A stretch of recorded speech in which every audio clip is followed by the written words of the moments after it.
Chapter 21, The Cost of Happiness. Notes. See the end of the chapter for notes. Izuku, could you come to the store with me? Kurogiri asked, peering into the green-haired boy's room, cautiously. He learned the hard way that just warping his head into someone's room was a bad idea when he caught Sensei watching an animated show he was pretty sure was from 200 years ago.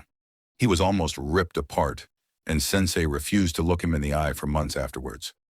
He looks up from his ever-present notebook, almost full now since he hadn't turned on his phone since he started staying with the League, and nods.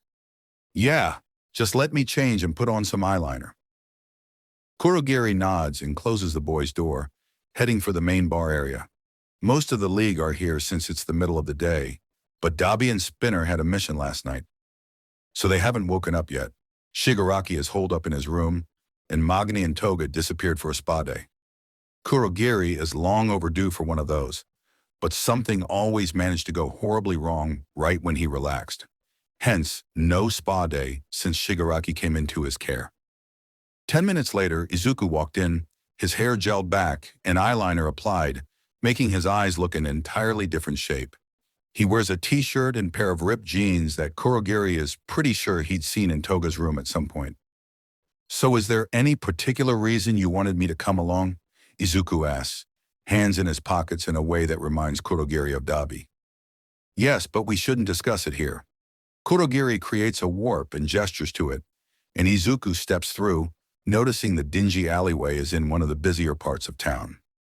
The Misty Man appears, and Izuku's eyes widen as he takes in the beige trench coat and black banded hat that covers his neck brace and misty body. You're incognito mode, he giggles, covering his mouth with his hand. As are you. In any case, I brought you with me because I would like to get Magni and Mr. Compress gifts, and I'm unsure what they might like. Izuku raises his eyebrows. Well, that depends on what reason you're getting them the gifts. Are you thinking like birthday gifts? Or you're the only League members I can trust to be responsible adults' gifts? Under his mist, Kurogiri smiles wryly. The second one. Then for Mr. Compress, a deck of really intricate playing cards or a nice bottle of wine. He seems to prefer sweeter reds. And for Magni, get her a really well-illustrated Greek mythology book or red lipstick. Red lipstick. I heard her say she wants some. Izuku shrugs. I see. Are we going to a mall? Yes, I believe that we should be able to find what we're looking for there, Kurogiri says. Okay, let's go. The green-haired boy smiles and turns around, happy that Kurogiri wanted his help buying gifts for the League. Underscore, underscore, underscore, underscore, underscore, underscore, underscore, underscore, underscore, underscore, underscore. Young Midoriya. Izuku freezes when he hears All Might's voice, his blood going cold. They're in an empty aisle at a bookstore, and Kurogiri is a few rows over, looking at the Greek mythology section.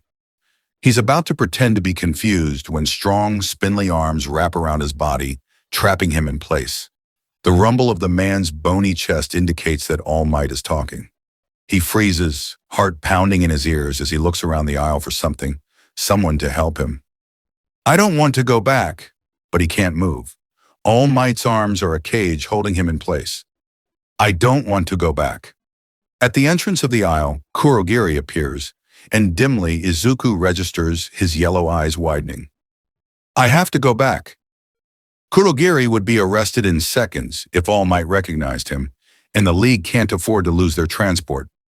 Familiar pressure makes his shoulders drop, and he relaxes in All Might's hold. Kurogiri moves to walk towards them, but Izuku shakes his head, defeat coloring his every movement. No, he mouths. Go. Danger. The Misty Man freezes, yellow eyes slitted. Izuku smiles at him, nodding to let him know it was okay. That he's okay. Kurogiri reaches out a hand, but Izuku glares at him. Go. Danger. He hesitates for another second, but nods and turns around. Izuku relaxes into All Might's hold, sealing his fate. Underscore, underscore, underscore, underscore, underscore, underscore, underscore, underscore, underscore, underscore, underscore. Kurogiri watches as the blonde scarecrow leads Izuku out of the store. The man seems happy and keeps a tight hold on Izuku's hand. The green-haired boy looks dead. His chest tightens at the sight of the boy he'd come to like. Izuku's expression is flat, body movements slow, and his shoulders are slumped in defeat. His eyes have lost their spark as he stares blankly at the blonde's back. But he doesn't interfere, because Izuku told him that the man was dangerous, and Kurogiri believes him. The way the man carries himself speaks of an experienced pro-hero. Could this be the mentor Izuku was running from? Then why would he give up so easily? Unless the hero would recognize him. Unless the hero was part of the investigation on the USJ break-in. Unless Izuku cared more about Kurogiri's safety than his own. The bags in the Misty Man's hand crinkle, and he realizes he's clutching them too tightly. How am I going to inform Tomura of this? Underscore.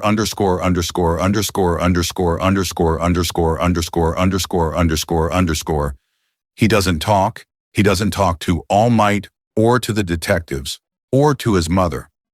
Defeat crushes his will to speak, to move. He'd save Kurogiri, but at what cost? Eventually, they give up on talking to him, and they leave him alone, cuffed to his hospital bed. He hears someone saying something about traumatic experiences making someone mute from one of the nurses. Oh, they think that's him. He can't bring himself to care. Dimly, he hears his mother holding his hand and sobbing. All Might comes and goes, along with several detectives. Aizawa visits as well, though he's pretty much silent through his entire stay, eyes lingering on Izuku's left arm. Through all of this, his only solace is the tattoo on his arm. As people come in and try to talk to him, he traces each pattern, reciting the names and meanings of the ink in his head. At some point, someone asks him if he wants it removed. His snarl scares them out of the room, and he's restrained again. Oh well. At least people don't ask about his tattoo anymore. Underscore.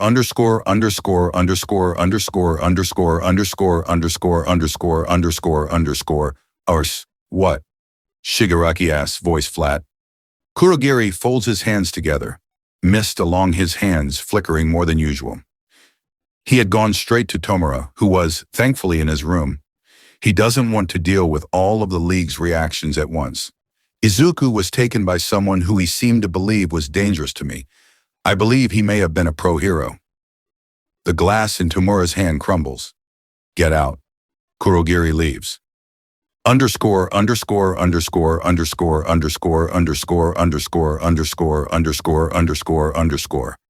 Inko doesn't know what to do. Her baby boy disappeared for 3 weeks, then reappeared in a shopping mall with a tattoo, eyeliner, and scars all across his body. She thought that once he'd gotten his quirk, it would be safe for him, but life seemed determined to prove her wrong. The doctors told her a lot of things. The doctors told her about his trauma-induced mutism. The doctors told her that he seemed to be well-fed. The doctors told her about UA funding their hospital bill. The doctors had told her about the scars, and how most of them were 7 years old and looked like explosions had gone off across his skin. Which didn't make sense, because Izuku had said he stopped playing rough with Katsuki when he was 6 after an expensive trip to the hospital that left them in debt for 3 years. There were other types of scars too, and even the doctors couldn't pinpoint what caused every injury, though quirk use was suspected. And oh, how did that hurt her heart. He'd promised her to stop trying to play with the other kids, but he must have gone against her wishes. Didn't he know that she only wanted the best for him? Didn't he know how much it broke her heart to see every injury he'd come home with? She held his hand tightly, tears streaming down her face as she watched her baby boy sleep. From now on, she'd be a better mother. She'd make sure he wouldn't get hurt.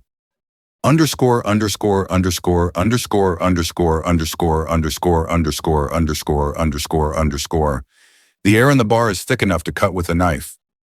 So he's gone. Toga looks on the verge of tears and is clutching her knife tightly, a smile fixed on her face. You're messing with us. Zuku's going to come from the door in a minute, and you're going to tell us this is a trick. A heavy silence follows her words, and no one looks her in the eye. Toga steps towards Kurogiri, flicking out the blade in her knife. Stop messing with us. This is a mean trick. Magni grabs her shirt, pulling her back. Sugar, it isn't a trick. Izuku is gone. Magni, are you in on the trick too? Her smile is starting to hurt her face. Toga, please. Mr. Compress's voice is thick. Stop it! Zuko is coming back, she screams, thrashing wildly in Magni's grip, trying to stab Kurogiri. Himiko, I don't think this is a trick. This fucking sucks. Twice sits in a corner, staring at the floor. You said a hero took him. Dabi's voice is cold. He never thought another hero would ruin something for him, but he should have guessed, considering his shitty luck. Kurogiri nods, on high alert for any possible violent outbursts. As much as he understood their frustration, he didn't want to deal with any property damage. This is shik, a mean trick. Tears stream Toga's face, and her smile wavers as she stares at the misty man. We can find him. We can get him back, Spinner says, stepping forward, something like desperate hope in his eyes. We can't. Even with a warper, we can't just take him away from his life. He'll be carefully monitored from now on, and we could ruin his life if they connected his breakout to the League. Dabi grits out, fists clenching and unclenching.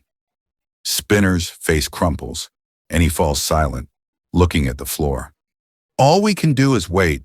They can't keep him under surveillance forever. He'll come back. No one responds to Mr. Compress. In their hearts, they wonder how long it would take for the green-haired boy to come back, if he'd even come back at all. Dabi leaves, slamming the door shut behind himself. Kurogiri doesn't have the heart to scold him. Notes. A bunch of people were asking if he'd go back to UA in the comments. My answer? Yes, but only in an Izuku way, because no way he'd leave his support network for a bunch of bigots, even if it's unintentional on their part. Cackles and angst asterisk. Did you tear up? Do you think the League will ever see Izuku again? 2. Reunion isn't as sweet as it sounds. Notes. See the end of the chapter for notes. UA will be getting dorms to ensure student safety. We'd like your son, Izuku Midoriya, to come and stay at UA with your permission. Izuku sits with his back to the door, listening to his mom talk with Aizawa and All Might. She'd been staying home with him since his release from the hospital and had regularly checked in with him at least twice an hour. It was suffocating, but he couldn't do much about it. All of his calls and texts from his new phone are being monitored by the police, in case his kidnapper tried to get into contact with him. He hadn't been able to leave the house in a week, and his teachers are the first visitors they've had. I assure you, I will be on campus 24/7, and I will be personally ensuring every student's safety, including your son's, All Might says, his voice booming through the small apartment. He hears shuffling and readjusting. Ma'am, I believe it would be beneficial for your son to be with his friends right now. It would probably help him gain some semblance of normalcy, and it might even help him start talking again. Aizawa speaks up, voice rough but even. After 10 minutes, Inko agrees to allow Izuku to live in UA's dorms. The invisible collar around his throat tightens. Underscore, underscore, underscore, underscore, underscore, underscore, underscore, underscore, underscore, underscore, underscore, ASO. He moves in on a Saturday. His mother isn't allowed past the front gate, so he hauls his boxes and bags across campus, a faint sense of familiarity lingering in his mind. It feels like years since he's been here, even though it's only been a month. An invisible, familiar hand rests on his shoulder, and the voices of his friends whisper encouragement to him. He smiles faintly, then walks toward the big building labeled 1A Heights Alliance. His classmates are supposed to be here too, but he came early to avoid them. Aizawa is in front of the building and tells Izuku he's on the 3rd floor, 3rd door to the left of the elevator. The green-haired boy nods and sets off, easily locating his room and using his key to open it. Inside, there's a bed, a closet, a desk, and a chair. It's bare, and the back wall is occupied by glass doors that lead to a balcony. It feels empty, nothing like his room at the bar. Still, he gets to work, making his bed and setting up his stationery and putting his clothes away. Once he's done with that, he looks around. The room still looks bare, but he couldn't bring himself to take any of his hero posters with him. Everything he brought was specifically chosen because it didn't have All Might on it, which was most of his things. He just couldn't deal with that right now. Though he did bring his notebooks, he didn't have any good hiding spots for them at home, and he didn't want his mom to look through them. He'd caught up on coursework over the past week, and although the stack of paper looked daunting, it was pretty easy. Now he grabs a book on quirk theory and wraps himself in his blanket, blocking out the sounds of his new roommates moving in. Underscore, underscore, underscore, underscore, underscore, underscore, underscore, underscore, underscore, underscore, underscore. Later that evening, he gets hungry. Everyone seems to be in their rooms right now, so he decides to make himself some food. Aizawa said something about the kitchen being stocked with anything they might need. He avoids the elevator, taking the stairs as silently as he can. When he gets to the first floor, he peers around. No one is here, thankfully. He really doesn't want to deal with his classmates. Especially not Bakugo. Carefully, he slips into the empty kitchen, pulling out the ingredients he needs and marveling at the shiny kitchenware. Kurogiri would be jealous. The thought sends a pang through his heart, and he sets a container of salt down a little too hard, making a dull thud. Calm down. He'd saved Kurogiri. He should be happy he didn't get the Misty Man captured. After all, even someone with a warp quirk couldn't evade All Might himself. Hard-heavy, he pours sesame oil onto the pan, then turns on the stove. Then he turns to the vegetables, evenly dicing them up and trying to pretend he's back in the kitchen with Kurogiri, and everyone is waiting for breakfast at the chip table just outside. Himiko would come in and ask for orange juice with blood, just like usual. Then Shigaraki. "Oh, it's you!" Izuku whips around, the knife flying out of his hand and landing in the wall with a solid thunk. The purple-haired boy that just spoke watches the still vibrating knife with wide eyes, then looks over at him with a raised eyebrow. "Oh, it's Shinsu from the sports festival." "Careful there. Any closer and you'd have murder on your permanent record, Golden Boy." Izuku blinks. He tries to offer up a sheepish smile, but it falls flat in the face of the boy's dead-eyed stare. Whatever. Sighing, he walks over and pulls the knife out of the wall, examining it for damage. When none becomes apparent, he rinses it off in the sink and goes back to cutting his vegetables. Aizawa-sensei wasn't messing with me. Golden Boy is nonverbal. Huh. The green-haired boy pauses, eyes fixing on the ink peeking out of his long-sleeved shirt, a sense of calm washing through him. He vaguely remembers Aizawa saying something about a new classmate to replace Minteya, but he hadn't expected it to be Shinsu. Still, the tired boy definitely has the quirk for heroics, so as long as he's had physical training since the sports festival, he'll fit right into 1A. Deep in thought, he tosses the thinly sliced pork into the pan, adding seasoning. Behind him, he can hear Shinsu moving around the kitchen. As he puts the dry rice into boiling water, Shinsu starts talking again. "Either you don't know sign language, or you're just plain rude. Don't worry, you can make up for it by giving me your food, Golden Boy." Izuku sets the lid on top of the rice, then turns and grabs his cutting board with vegetables now beside Shinsu, who's sitting on the kitchen island with faux boredom. He ignores the other boy's sharp gaze, putting the vegetables in with the meat, then dumping spices into the pan and stirring everything together. Once he's satisfied, he turns back around and looks at Shinsu, who's holding a glass of something. "I apologize if I'm coming off as rude. I'm just really hungry and trying to make food quickly. If you want, I'll share my food with you." "I threw the knife on instinct, not because I wanted to hurt you," he signs, watching Shinsu's eyes widen with a small bit of satisfaction. "So you can sign. Didn't know you were an overachiever, Golden Boy." Izuku sighs at the note of confrontation in the other boy's voice. He doesn't have the energy to deal with other people's grudges. He doesn't even want to be here. He wants to be home. The green-haired boy looks at the ceiling, takes 3 deep breaths, and goes back to cooking. Shinsu stays but doesn't say much else.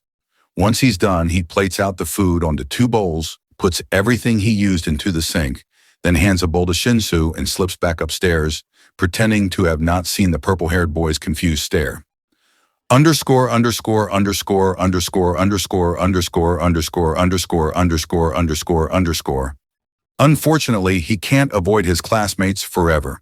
He'd left early to go on a morning run, pretending not to see the cameras but feeling more like a monkey in a cage than ever, and came back to most of his peers in the common room. Thankfully, he had on his compression shirt. The reactions from his mother and All Might about his new tattoo had been bad enough, and since he'd nearly bitten the person who suggested removing it, they'd become more skittish about it, although he still got plenty of long, searching stares at his arm. Otherwise, things might have been worse. Uraraka was the first to see him. "Deku!" She launched herself at him, wrapping him in a tight hug. He catches her, his customary smile sliding onto his face as his classmates start jumping on him too, dozens of questions being asked of him at once. "Oi, Deku!" Through the crowd of people, he sees Bakugo charging at him. He flinches, but Kirishima catches the blonde before he can get to Izuku. "Where the hell were you, you shitty nerd?" "He means he was worried about you," Kirishima calls, a shark-like grin on his face.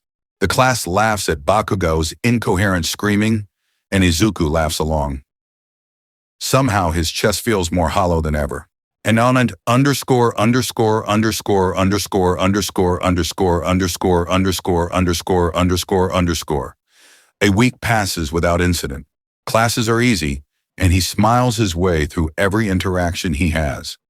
When the feeling of their eyes becomes too much, he retreats to his room or the forest ringing the dorms. There aren't as many cameras there, and no one follows him. One day, he discovers the door to the rooftop and picks the locks, a handy trick he'd learned from Mr. Compress. There are no cameras up here, no people either, just the wind and the sun and Izuku. The green-haired boy relaxes, laying on the concrete and letting the sun warm his body. Underscore underscore underscore underscore underscore underscore underscore underscore underscore underscore underscore. The glowing figures are back, and this time they seem to notice him first. Instead of lurching at him, they all look at one another as if speaking. Then one with broad shoulders steps forwards, his hand extending to Izuku.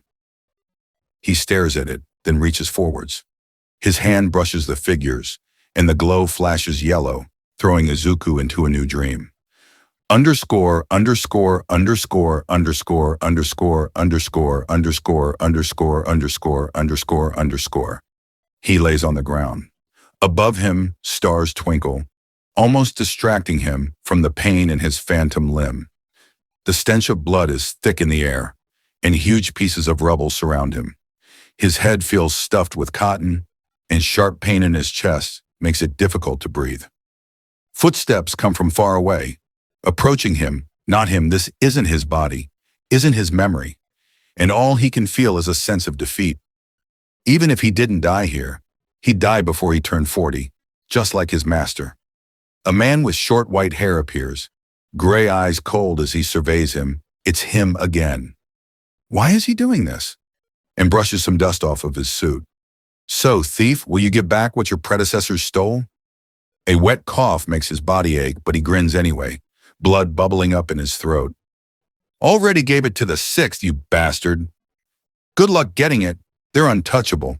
He cackles, ignoring the anger that radiates from the businessman, as more blood makes him dissolve into a coughing fit. The last thing he hears is an animalistic scream of rage before everything goes dark. Underscore underscore underscore underscore underscore underscore underscore underscore underscore underscore underscore. Izuku wakes up to a swirling mass of black above him, pinning him down. Panicked, he tries to push it away, only to see it wrapped around his hands almost as if it's coming from him. Okay, calm down and assess the situation. He closes his eyes and counts to 10, carefully steadying his breathing and ignoring the blood streaming from his nose. When he opens his eyes, he can see the sky again. His hands are still covered in black strands, though, and he watches them writhe in fascination. Probably fueled by extreme emotion. Could it be another mutation? That would be odd. Then again, One for All already mutated once, so why not twice? This is going to be problematic, isn't it? He might not start speaking French again, though that could be a possibility. But something weirder might happen, and he really doesn't want to deflect his classmates' questions. By the time the bell rings, the black tendrils are gone, and he's cleaned himself up and decided to ignore the new mutation's existence. Unfortunately for Izuku, ignoring your problems doesn't make them go away.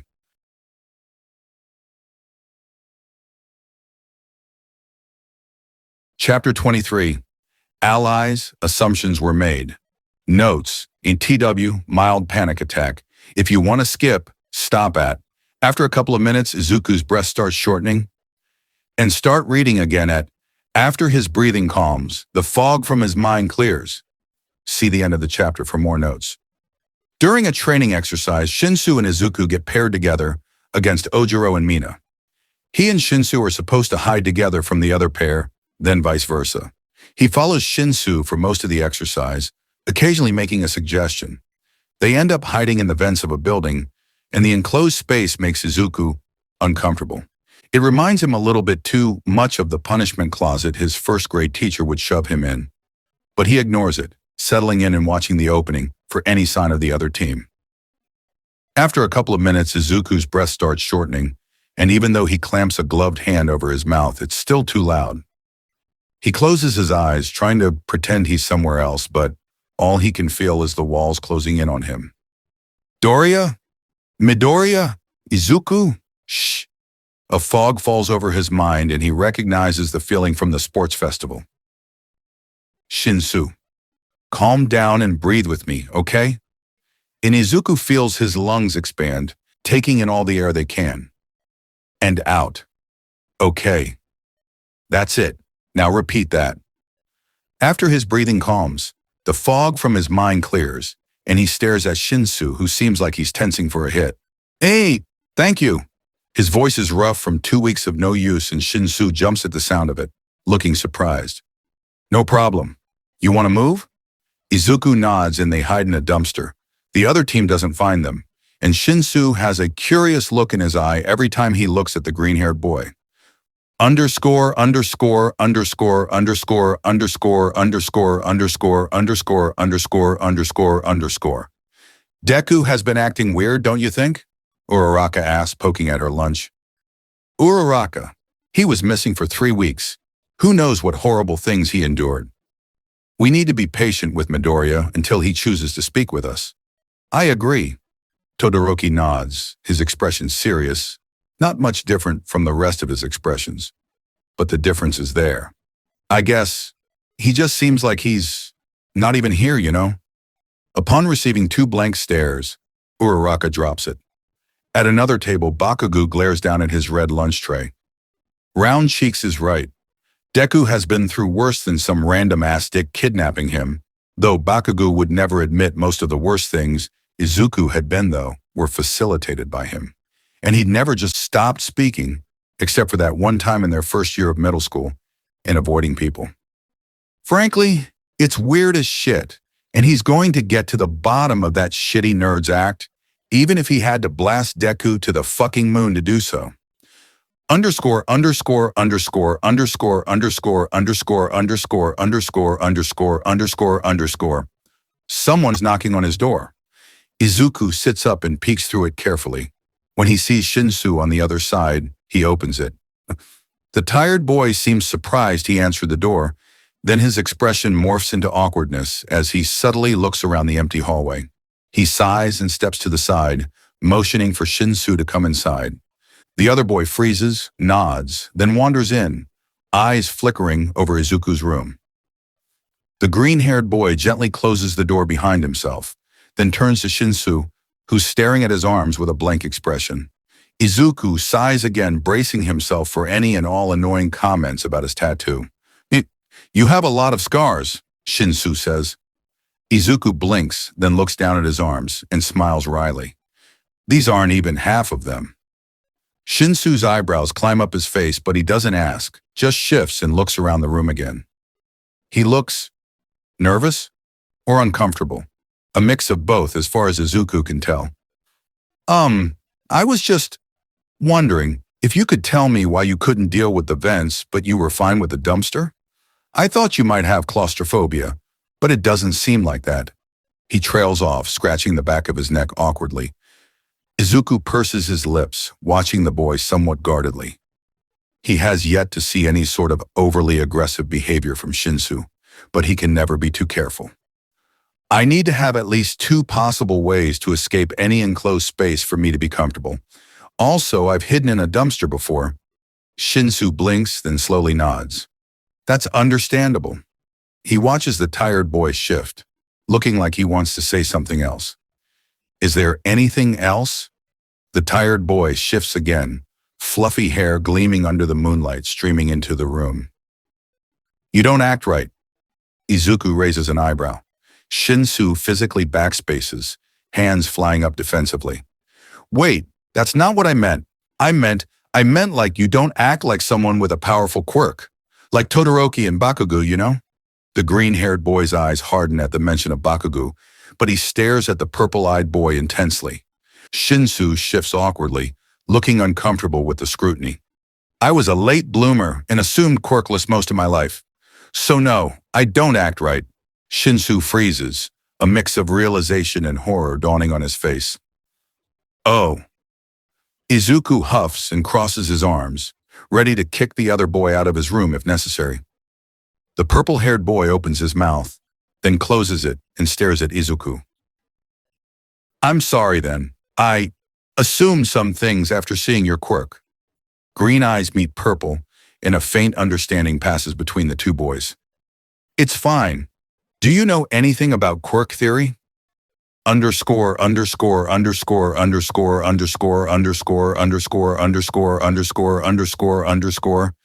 As Izuku stares at his chemistry textbook, he wonders if he's finally lost it. Chemistry was always one of the areas of study he needed to work hard to understand. But now he just knows everything. Like that he could make a smoke bomb with the materials listed on the board, or that he could create highly effective poison if he altered the recipe just a bit. What? Oh, could this be another weird side effect? It took a while to kick in, or could it have been here since his odd dream? Chemistry actually only happened once a week. It's one of the courses almost completely cut out of the Hero course's curriculum, and he could have had this side effect. He refused to acknowledge that the weirdness was permanent because he didn't feel in the mood to test his own sanity, since last Thursday without even knowing it. He stares down at his textbook intently, tuning out his classmates arguing over the answer to the formula on the board. A hand taps him on the shoulder, and he turns to see Shinsu giving him a raised eyebrow as he signs. Are you trying to burn a hole in your textbook? Izuku blinks. No, I'm just looking at it. Shinsu gives him a deadpan stare, lips quirking at the green-haired boy's confusion. Like it stole your money and screwed your mom? He snorts, covering his mouth with his hand and trying to send the purple-haired boy a reprimanding look, and failing miserably. Shinsu's lips twitch upwards as he watches the other boy giggle, a sense of satisfaction washing over him at the sound of Izuku's laugh. Underscore, underscore, underscore, underscore, underscore, underscore, underscore, underscore, underscore, underscore, underscore. In Midori. Mito, could you help us out? It's our turn to make dinner for the class, but we don't know how to make food and Bakugo abandoned us mid-cooking lesson. Mina wails, looking distressed as she clings to Izuku's arm. Kaminari is behind her, giving the green-haired boy his best puppy dog eyes.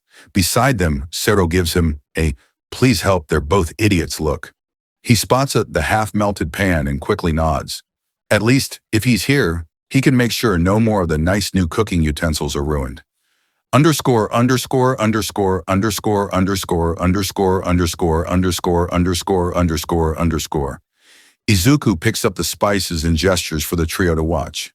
He doesn't measure them or anything, just sniffs each one and puts in the ones that will taste the best. He pulls out complimentary sauces too, though he doesn't make it too complicated. It's stir-fry, nothing special. He'd chosen it because of how quick and easy it is to make large batches of it. What about the pot of water? What are you going to do with that? Kaminari asks, peering at the blue pot of bubbling water.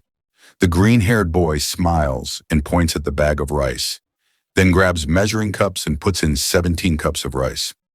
Mina frowns at this, leaning forwards and peering at the pot from the counter. Shouldn't there be 1 cup of rice for everyone in 1A? He shakes his head, a wry smile on his face. Doesn't rice expand? I bet that'll be enough for everyone to have at least one serving. Plus, I don't think that pot can hold much more rice. Right, Midoriya? Sero taps his chin, then looks over at the green-haired boy. Izuku nods, giving the black-haired boy a thumbs up. Mina pouts, rubbing her head. Man, I can't believe I didn't think of that. Kaminari snickers at her distress, a playful grin on his face. Well, I thought of it. Liar, you totally didn't. Mina glares at Kaminari, and he turns back around, checking on the vegetables. They're mostly cooked and coming along well, although he needs to add some water so they don't get too dry. He moves around the kitchen silently, grabbing a regular cup and filling it up with water, then splashing a little in the pan and lowering the heat. Could you guys get plates and set up the table for everyone? Izuku's raspy voice catches everyone's attention, and it's silent for a moment. Then Kaminari and Mina burst into action, wide grins on their faces. You got it, boss! Of course, Midori!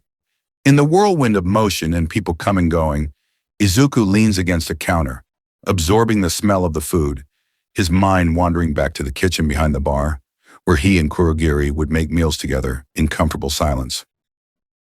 As he watches his classmates talk excitedly among themselves, his heart aches. He longs for the League and their strange habits and oddly fitting hobbies and sudden outbursts of activity. But he can't leave, not with so many eyes on himself. He'd lead the heroes straight to the bar, and he can't do that to them. He'll have to wait to be selfish. Even if it takes months or a year, he'll find his way back home. Notes: I couldn't stand writing Shinsu being a dick for more than one chapter. So here you are, one Izuku and Shinsu friendship coming up. Also, I have a special surprise coming up soon, so be on the lookout for that. I love getting all of these comments.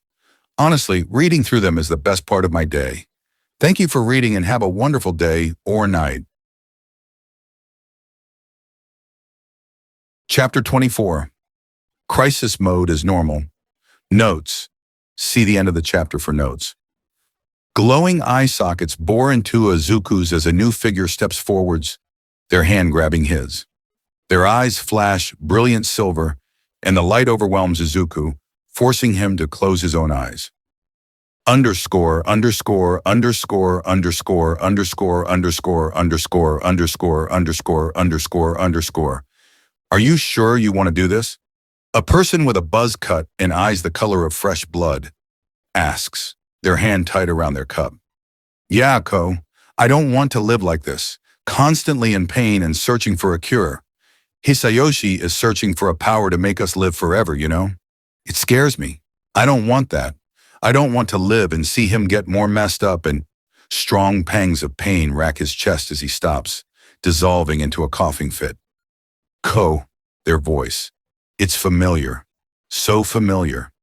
But Izuku can't pinpoint where he's heard it before, not with the phantom pain echoing in his chest rests, their hand on his arm. I understand. I'll take your power from you. You said it was DNA transferred, right? I'll take it and join one of those government programs for the quirked so I'm untouchable. Your brother won't be able to kill me, they say, a determined glint in their eyes. He brushes a strand of long white hair out of his eyes, a sense of relief washing over him at their acceptance. Thank you. The two simple words make them both smile, and he reaches up, plucking a piece of hair out of his head and holds it out to Ko.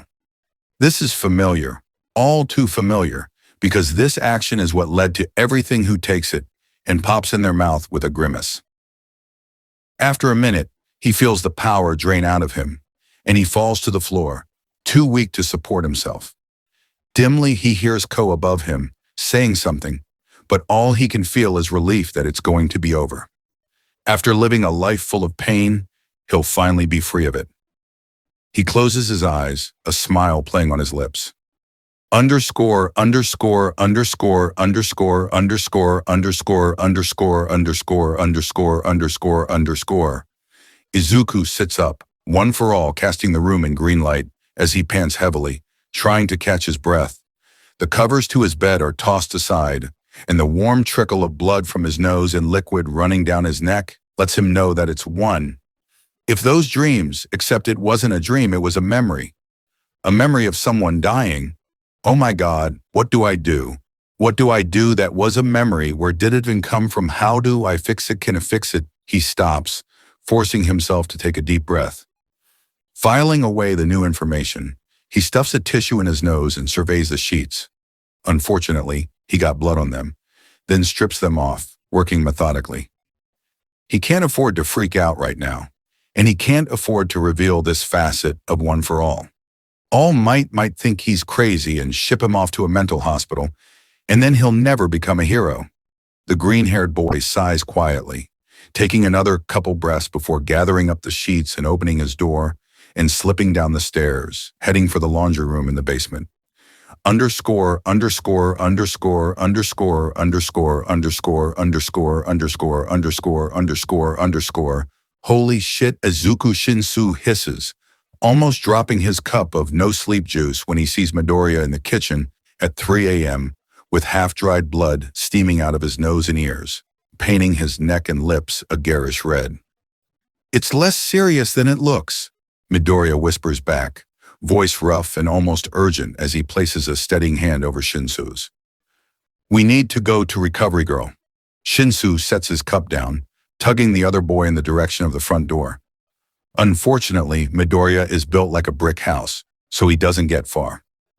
Shinsu, I promise, this isn't as bad as it looks.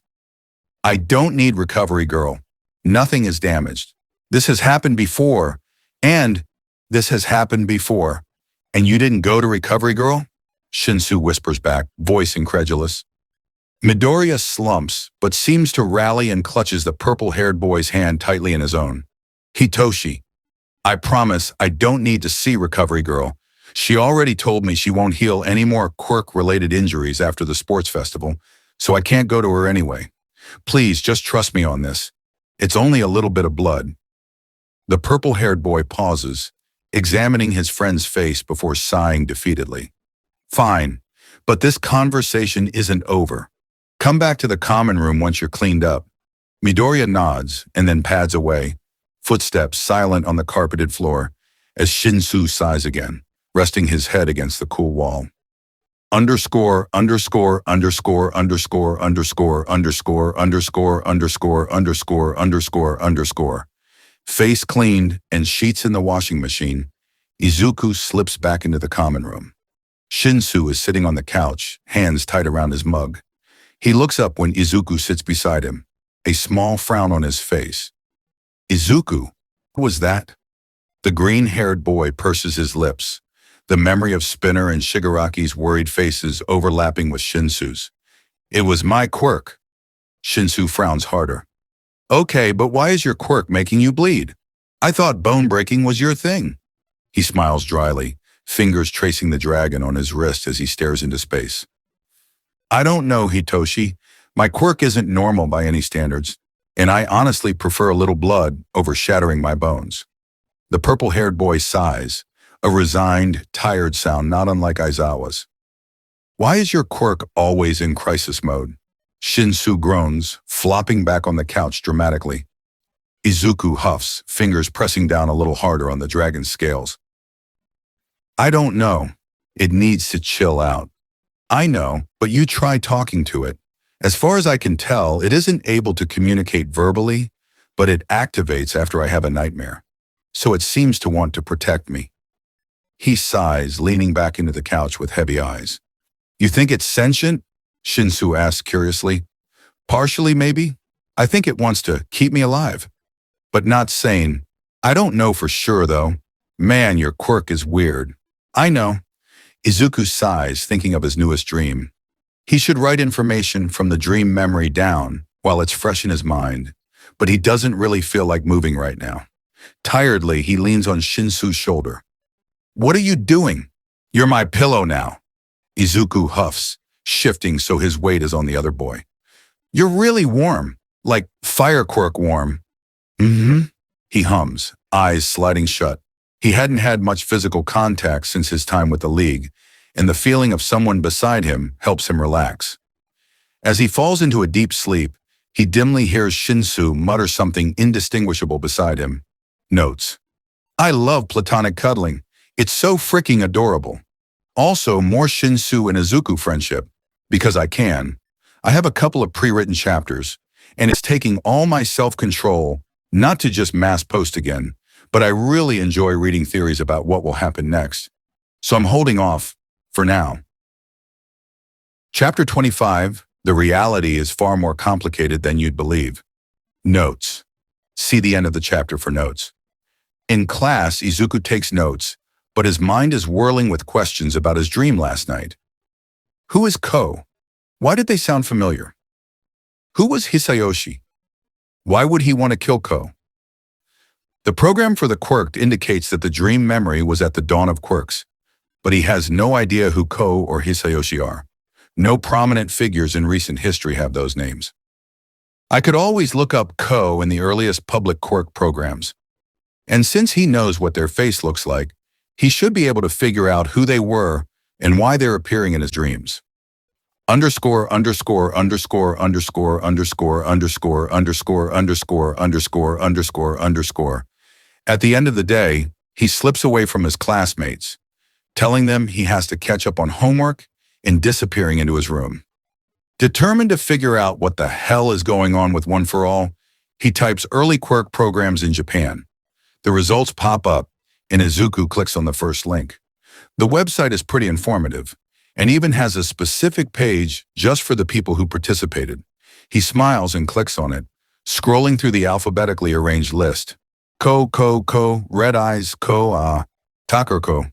He clicks on it, and there, that's them. Slightly grown-out buzz cut, bright red eyes.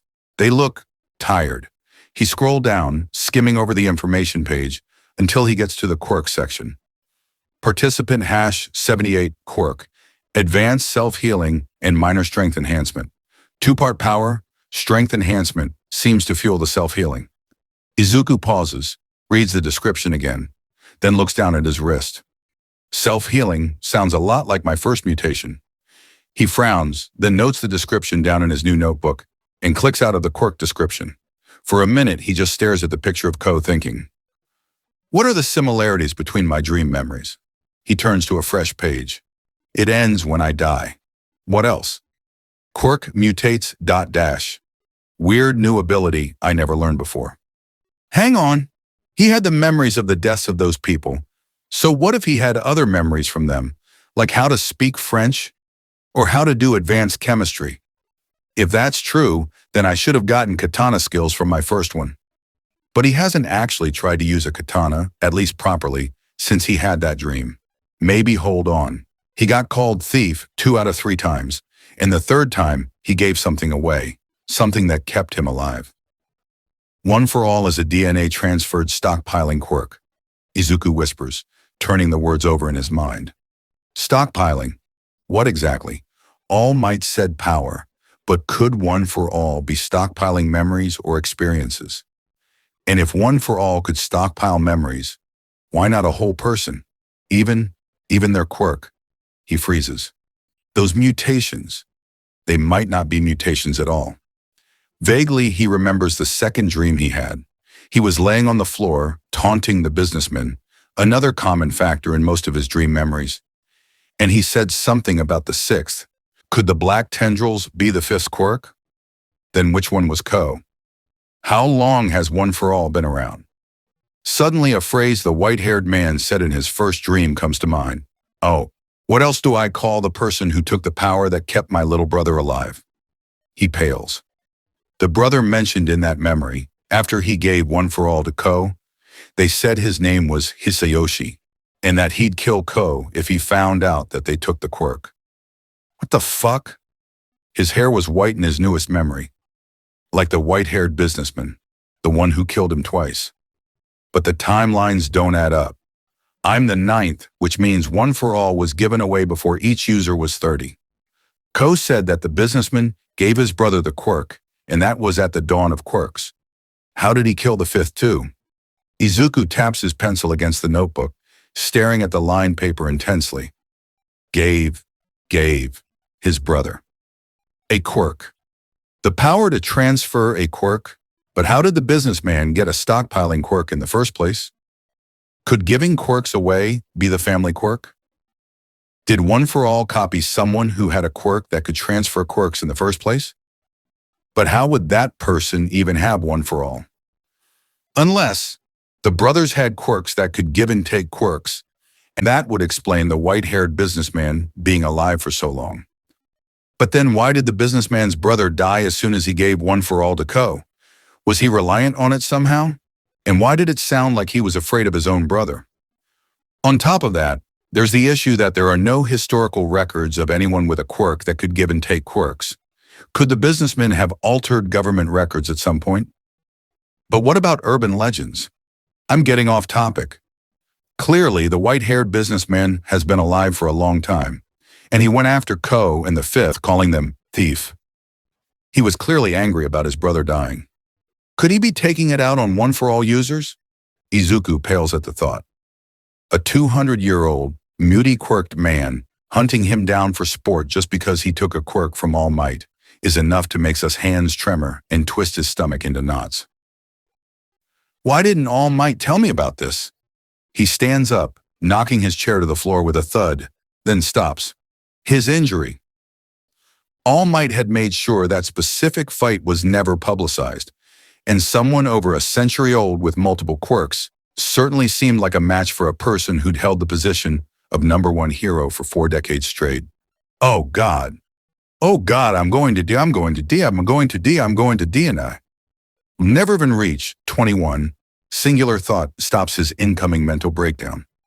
Why aren't I dead yet? Logically, the white-haired businessman would be keeping tabs on One for All holders, right? So why isn't he dead? Could All Might have incapacitated him somehow? Come to think of it, he couldn't remember if All Might told him if he won that fight or not. Though, to be fair, he was a little preoccupied with his favorite hero telling him to give up on his dreams on a very nice tall rooftop to absorb much else. But if they'd both neutralized each other, then Izuku didn't really have anything to worry about. Plus, he seemed really upset when he couldn't get One for All from the Fifth. The green-haired boy shudders at the memory of the chilling scream that came from the businessman's lips. Yeah, if he was that upset after 2 centuries, he definitely would have tried killing me by now. So, what does he do? Izuku stares down at his desk, hands still shaking. Checking everything with All Might seems like the most logical idea, but having multiple quirks definitely won't endear him to the symbol of peace, especially with their already strained relationship. Maybe he could try to figure out every One for All holder's quirk so he's prepared for anything. Then what? As far as he can tell, the mutations are random. There aren't really any triggers for it. Or are there? He frowns when he spots black tendrils curling around his hands. Triggered by extreme emotion. The invasive dreams had started after he'd watched that person die. It hadn't mutated until he'd attempted to retaliate and touched one of the figures. He was stressed, to say the least. Could stress be a trigger? That would make sense since quirks usually adapt in extreme stress situations. But why him, specifically? All Might has only mentioned the strength enhancement part. Could that be the only part he knows about? Everything comes back to All Might, doesn't it? Izuku murmurs, pressing his hands to the cool wood of the desk. A long moment of silence follows his soft, frustrated words. I'll just start researching the past holders. Tomorrow. Any more revelations tonight would just send him into a breakdown, and he doesn't want to deal with his terrible mental health right now. Methodically, he closes his laptop and puts away his notebook, making his desk neat. Once he's done, he grabs his comforter and sets off to the couch, where he knows Hitoshi will be. Contemplating his own mortality sounds like too much to deal with alone right now. Underscore.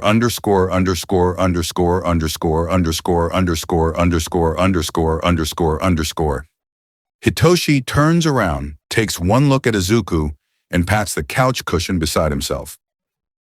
Do you want to watch a princess movie? Yeah, thanks. No problem. They spend the rest of the night crammed into the corner of the couch underneath Izuku's comforter, half dozing. And if their classmates find them asleep together in the morning, well, no one questions it. Notes. Yes, I did draw that. I may or may not attempt at art every now and then, so let me know if you like it. I hope you enjoyed this chapter. Have a wonderful day night. The truth can be difficult to face. Notes. See the end of the chapter for notes. Over the course of 2 weeks, he tracks them all down. What can he say? Going a decade without friends and one singular hobby leads to some serious skills built around said hobby. Of course, it's not easy. He pulls all-nighters regularly enough that he has to ask Hitoshi for his no-sleep juice recipe. The insomniac refuses to give away the recipe, but offers to make Izuku a cup if he asks nicely. Needless to say, this leads to a couple of hours of break time from his research, but he's always right back to work afterwards, despite Hitoshi's not-so-subtle concerned looks. At one point, the other boy accused Izuku of trying to steal his dorm insomniac position. The green-haired boy smiled and shook his head, telling his friend that he's just working on a project. It's his go-to excuse, even if, after the first week, people start to get skeptical. "Come on, Deku, don't you want to take a break?" He shrugged and muttered a mix between an apology and another excuse and disappeared. Or, surprisingly, One for All is actually helpful through all of this. While Izuku is reviewing possible candidates for One for All holders, the quirk will hum when he finds someone who fits into the requirements. Of course, it can't tell him which holder it is. At least he doesn't think it can. He's still confused as to how much of a person the quirk stockpiles, and if it's sentient or just has an instinct to protect its user. But some confirmation on his research is nice. His irregular sleep schedule and lack of social life is quickly noticed by the teachers, though. One time in English, he was mentally reviewing candidates for the third when President Mike called on him. He jumped at mile in the air at the sound of his name and started rambling apologies to the voice hero, only to be stopped halfway through because he was speaking in a mix between Greek and French. Present. Mick seemed amused by this. His classmates were confused. Izuku blinked, then opened his mouth to apologize in Japanese, only for Portuguese to come out. He stopped, closed his mouth, and frowned. He'd done enough research to know that the second Ko was a linguist, and his muttering in French was the tip of the iceberg. But he really wasn't planning on showing it off. Still, it seemed like One for All was going to give him a rough time that day. Not much he could do about it. So he sighed, wrote an apology in his notebook, and showed it to his teacher. Thankfully, President Mike thought it was funny. Otherwise, he would have been in deep trouble. His classmates were curious, but dropped it when he shrugged and acted confused. Underscore, underscore, underscore, underscore, underscore, underscore, underscore, underscore, underscore, underscore, underscore. Hey, Shouta, did you know Midoriya can speak in Greek, French, and Portuguese? He was spaced out in class the other day, and when I called on him, he started apologizing in a mix of all three. It was hilarious. President Mick cackled, spinning around in his chair. The black-haired man raised an eyebrow at his best friend's antics. Is another one of your illogical pranks? Shout sighed as he gave the blond man the side eye. Nope. Ask one of your kiddos. They're not my kiddos, he said flatly. Sorry. You kept all of them this year. You even added one. You're getting soft. President Mick grinned as he teased the erasure hero. I'm not soft, Shouta scoffed, pulling his capture scarf up to hide the faint flush on his scruffy cheeks. They just have potential. Rin. Underscore, underscore, underscore, underscore, underscore, underscore, underscore, underscore, underscore, underscore, underscore. Names and dates and deaths rung in his head as he slumped over his desk, eyelids drooping shut. I gotta get. A huge yawn nearly split his face in half as he dragged himself out of his chair, limbs heavy and butts sore from being in one position for so long. He only has one more holder to confirm and research, and he hadn't slept properly in a solid week and a half. Rubbing his eyes, he stumbled to the door, doing his best to pad through the hallway and get into the elevator. It's bright and cool and small, but he was too exhausted to take the stairs. A pleasant chime and the soft mechanical hum of the doors opening indicated he'd reached his destination. Grumbling at the quick journey, he dragged himself off of the nice floor and walked to the kitchen, immediately zeroing in on the fridge. As if in a trance, he stumbled over to it, yanking the door open and rummaging through the frozen food. "Come on, where is it? Midoriya?" The green-haired boy whipped around, only to see Ida standing in the doorway. "Huh. Didn't know he was up this late. Have you awoken for an early morning jog as well?" "Early morning jog?" He furrowed his eyebrows and looked over at the clock on the stove. 5:45 a.m. "Midoriya, are you feeling all right?" Ida took a step closer to him, and the green-haired boy was reminded of his very bare left arm. Dealing with an Ida rant this late, early, whatever, sounded like literal hell. So he smiled and shook his head, carefully tucking his arm into his shirt, and pulled out a bag of frozen breakfast bagels. Understanding dawned on Ida's face, and he nodded vigorously. "I see. Making yourself breakfast is very admirable, and I wish you the best of luck, but I must get going. Have a nice morning." With that, the blue-haired boy was gone, leaving Izuku alone in the kitchen. Silently, he put the bagels back into the freezer and pulled out the industrial-sized tub of ice cream and a spoon before going back upstairs. Underscore, underscore, underscore, underscore, underscore, underscore, underscore, underscore, underscore, underscore, underscore. Familiar glowing eyes watch him. This time he steps forwards, extending a hand. One steps forwards and takes his hand. His vision is bathed in blue light, and everything changes. Underscore, underscore, underscore, underscore, underscore, underscore, underscore, underscore, underscore, underscore, underscore. Above her, the sky is flecked with glowing gems. They twinkle high above everything, and the sight of them is almost calming, despite the pain. She breathes out, a puff of white steam clouding her vision for a minute. When she's able to see again, a white-haired businessman stands above her. "So, thief, will you give back what you stole? I can still save you." His face is neutral, but there's an odd tension about him, like a rubber band about to snap, and even help you extend your career. She grimaces as a flash of blinding hot, white pain courses through her when she tries to move away from his intense gray gaze. It feels like being under a microscope, and the sensation alone is enough to let her know that, under no circumstances, is this man to be trusted. Her beloved mentor told her so, and they died at his hands, ripped into tiny pieces that even their quirk couldn't fix. No. And just like that, the neutrality disappears. His face turns hard, eyes cold as he glares at her, extending a hand. The last thing she sees is angry gray eyes tinged with hints of desperation. Underscore, underscore, underscore, underscore, underscore, underscore, underscore, underscore, underscore, underscore, underscore. Izuku jerks awake, his mouth uncomfortably dry and exhaustion somewhat lessened. Blinking, he looks around, absorbing his messy room. By his left arm, his computer's lock screen bathes his desk covered in notebooks, writing utensils, pins, red string, and crumpled sticky notes in dim blue light. For a minute, he stares down at everything blankly, processing the new memory. Then he turns to his wall, looking over all of the female holders of One for All. He needs to figure out what kind of weirdness that might happen beforehand and try to do damage control. He has school in the morning, and he still needs to update his papers on all of the holders. Underscore, underscore, underscore, underscore, underscore, underscore, underscore, underscore, underscore, underscore, underscore. Foundational heroics is going to be different today. Everyone put on your gym uniforms and follow me to Gym Gamma, Aizawa says, then disappears. Predictably, the class explodes, and it takes the combined efforts of Ida and Yaoyorozu to herd everyone to the locker rooms. In the scuffle and shouting, Izuku slips into a bathroom stall, quickly changing and leaving his compression shirt on underneath. The chatter from the other boys is almost calming, and he takes a moment to breathe in deeply, leaning against the door. Legally, Nezu couldn't have put cameras in here, so he's free to relax. Of course, that doesn't change the fact that he's been constantly monitored since he set foot on the campus. But so has every other UA student.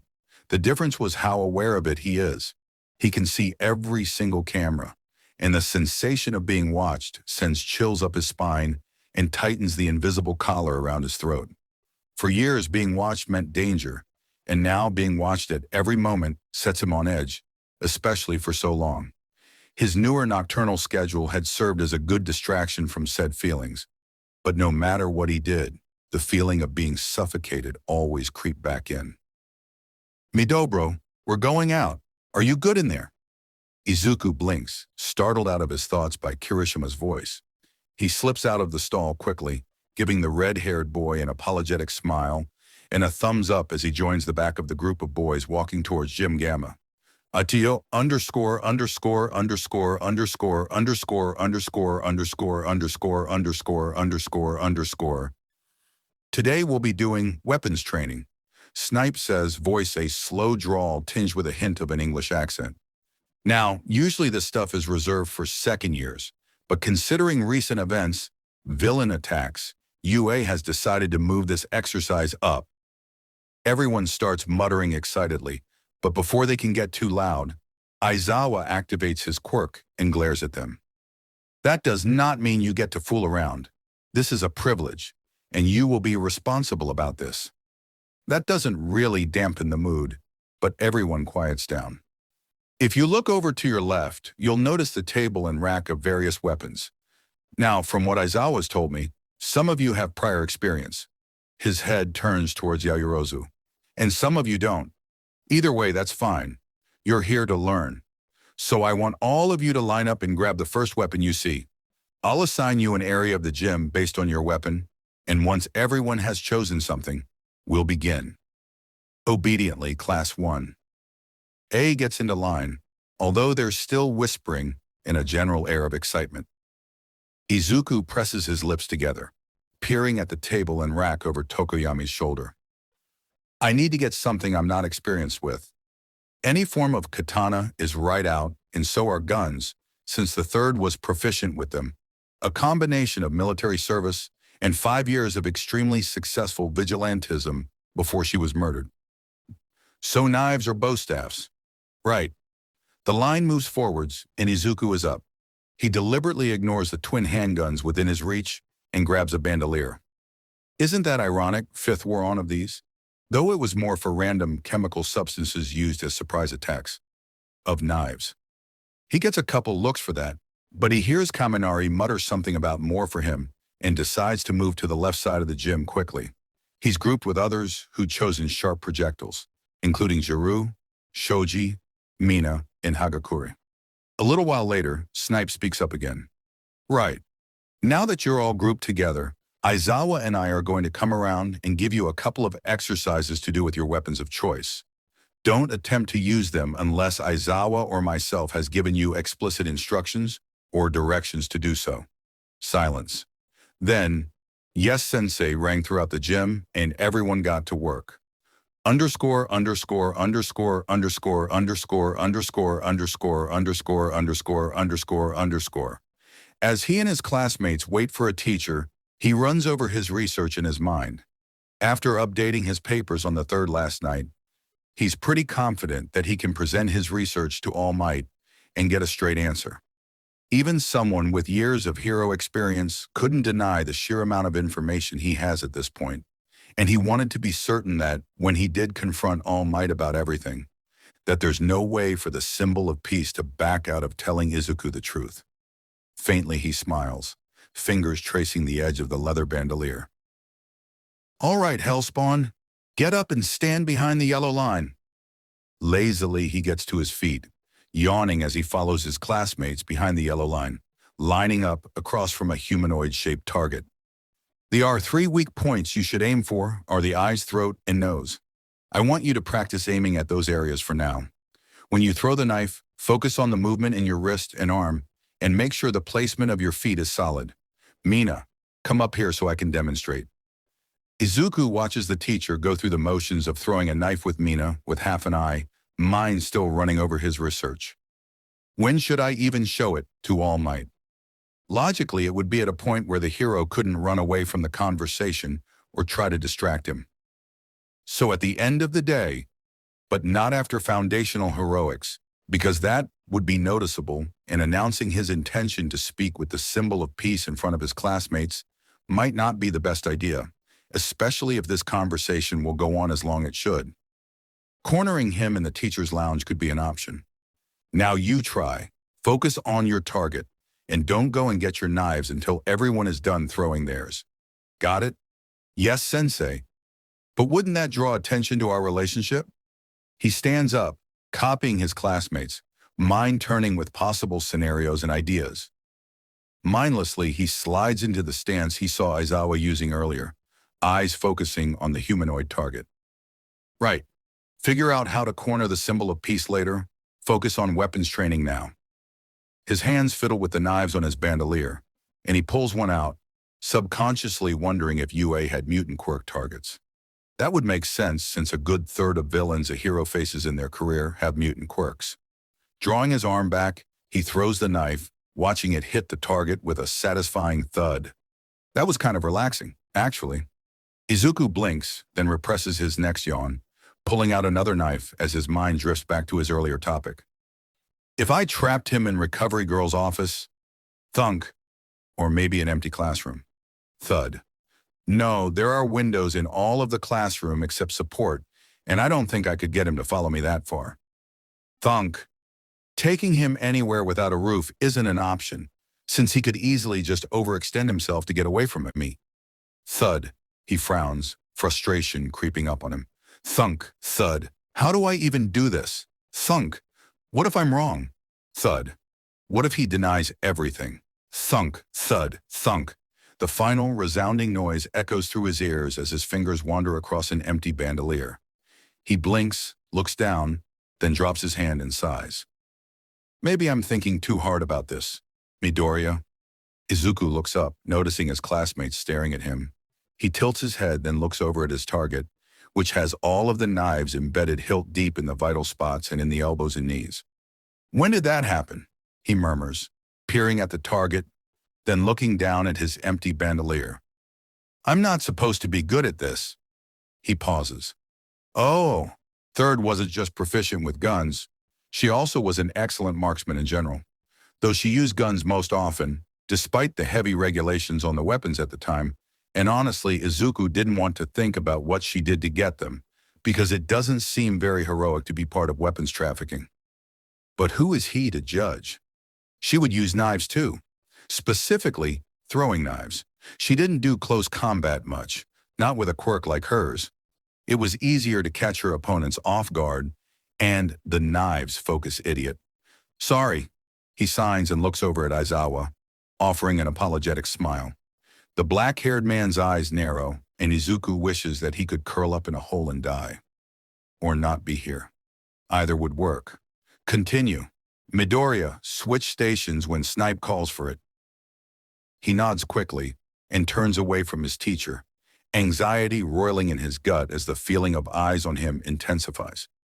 Focus. Pay attention. You aren't allowed to mess up.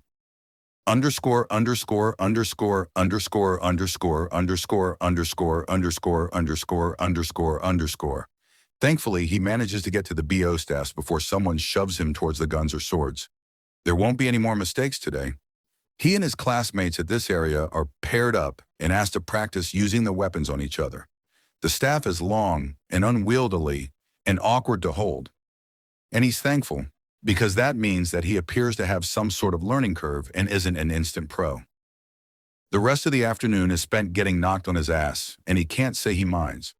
All might lurks in the corners of his mind, but as he's laying on his back and Snipe calls out that foundational heroics is over for today, he decides to stop giving a shit. He is All Might's fucking successor, the ninth holder of One for All. And if he can't get the answers from the hero himself, then he'll figure something else out. Newly invigorated, Izuku leaps to his feet and sprints out of the gym, bypassing his classmates in a blur of crackling green lightning. All I need to do is print everything out, then I can get some answers. Underscore, underscore, underscore, underscore, underscore, underscore, underscore, underscore, underscore, underscore, underscore. The sunset paints the towering teacher's building in oranges and yellows. He pauses, fiddling with the papers in his hands nervously. It's going to be okay. Izuku takes a deep breath, then raises his hand and knocks on the door. For a moment, it's silent. Then ectoplasm opens the door. He looks surprised to see the green-haired boy, but clears his throat and speaks anyway. The teacher's dorms are off limits to students, Midoriya, and office hours are over. Please go back to your dorm and wait to ask whatever questions you have until the morning. The green-haired boy frowns and clutches the papers in his hands tighter. I need to speak to Yagi. Could you get him for me? Ectoplasm freezes as soon as the name leaves Izuku's lips, and it takes all of his years of experience as a pro to not panic over the fact that a first year knows the real name of All Might. How? It's personal. Numbly, the hero leads Izuku into the foyer and tells him to wait. As he stands there, nerves at an all-time high, he hears Present Mike and Midnight talking in the other room, and he attempts to distract himself by listening to their conversation. Impossible. I can't believe you would rather jump out of my car into the middle of a freeway to avoid going clubbing with us. Don't you have any self-preservation instincts? Midnight half scolds, half complains. I do have self-preservation instincts. That's why I jumped out of the car. His teacher grumbles, sounding more tired than ever. But shoot, Present Mech is cut off by what Izuku assumes to be Aizawa himself, though whether it was his quirk or his capture weapon is unknown. Clubs aren't that bad. They're actually really fun, and they could even help you loosen up a bit, Midnight says, sounding more playful than before. I don't want to loosen up. It would be illogical to waste time and money at a place I don't even want to be in the first place, especially with you peacocks strutting around and grabbing everyone's attention. That's the whole point of clubbing, though. Present Mike whines, but before Izuku can listen to any more, he hears footsteps approaching him. His gut curls into knots, and the pressure on his chest is making it hard to breathe. But he forces his face into a neutral expression as he watches his idol walk towards him, blonde hair glowing underneath the light streaming in from the windows around them. My boy, is something the matter? All Might's booming voice silences the earlier conversation, and Izuku steels himself. He can do this. He's used to everyone being against him. So what's one more person? All Might doesn't have to be on his side to tell him the truth behind One for All. All Might was never on your side in the first place. The thought crosses his mind, but he pushes it aside. He meets the symbol of Peace's eyes and holds out the stack of papers to him. The blonde man takes it, looking confused. On the first page is Nana Shimura. The next, Akane Hironaka. Each of One for All holders' life and history laid out in detail. He has multiple copies of it on his computer, and additional notes he won't be sharing with All Might. But none of that matters right now. He watches his mentor's face pale as he reads the first page, then flips to the next. And the next. It takes him 4 more pages to speak. What is this? Izuku doesn't smile. I want you to tell me why these people were murdered or died in their sleep on their 40th birthday exactly. Also, I'd love to know who could injure the symbol of peace so badly that he lost several organs. All Might looks shocked, and his tan skin has taken on a paler shade. Oh, and while you're at it, you can tell me what happened to the person that injured you, since he seems to have a grudge against all holders. Now he smiles, only it's more baring his teeth. The blonde hero opens his mouth, then closes it, then opens it again, making a strangled noise and closes it, looking down at the papers, then back up at him. And if you don't tell me, I'll call Gran Torino. I'm sure he'll have some answers for me. That seems to spur the symbol of peace into action, and he clutches the paper tightly enough to make them crinkle. Let us talk in private. This matter is best kept between us. Underscore, underscore, underscore, underscore, underscore, underscore, underscore, underscore, underscore, underscore, underscore. Izuku stares at the dark, reddish wood of the coffee table, processing everything he just heard. My boy. The green-haired boy presses his hands together, the reality of the situation violently slapping him in the face. So let me get this straight. He looks up at All Might, who gives him a nervous smile. You offered a quirkless boy a quirk after telling me to give up on my dreams hours before, knowing that I was in a vulnerable emotional state. You also downplayed the level of destruction the quirk you were offering would wreak on my body. No, I'm not finished. He cuts off his idol with a cold look, making the blonde man shrink back. And then, you neglected to tell me about where the quirk came from. because you believed that the person who made the quirk died at your hands, despite his body not being recovered from your final fight. You didn't tell me about the person who has killed 6 people to recover a quirk that he is probably emotionally invested in. I wouldn't say emotionally invested. All Might. In my defense, I've killed All for One. I just wanted to continue the legacy of One for All, not give the bastard a new target. All Might protests, holding his hands up defensively.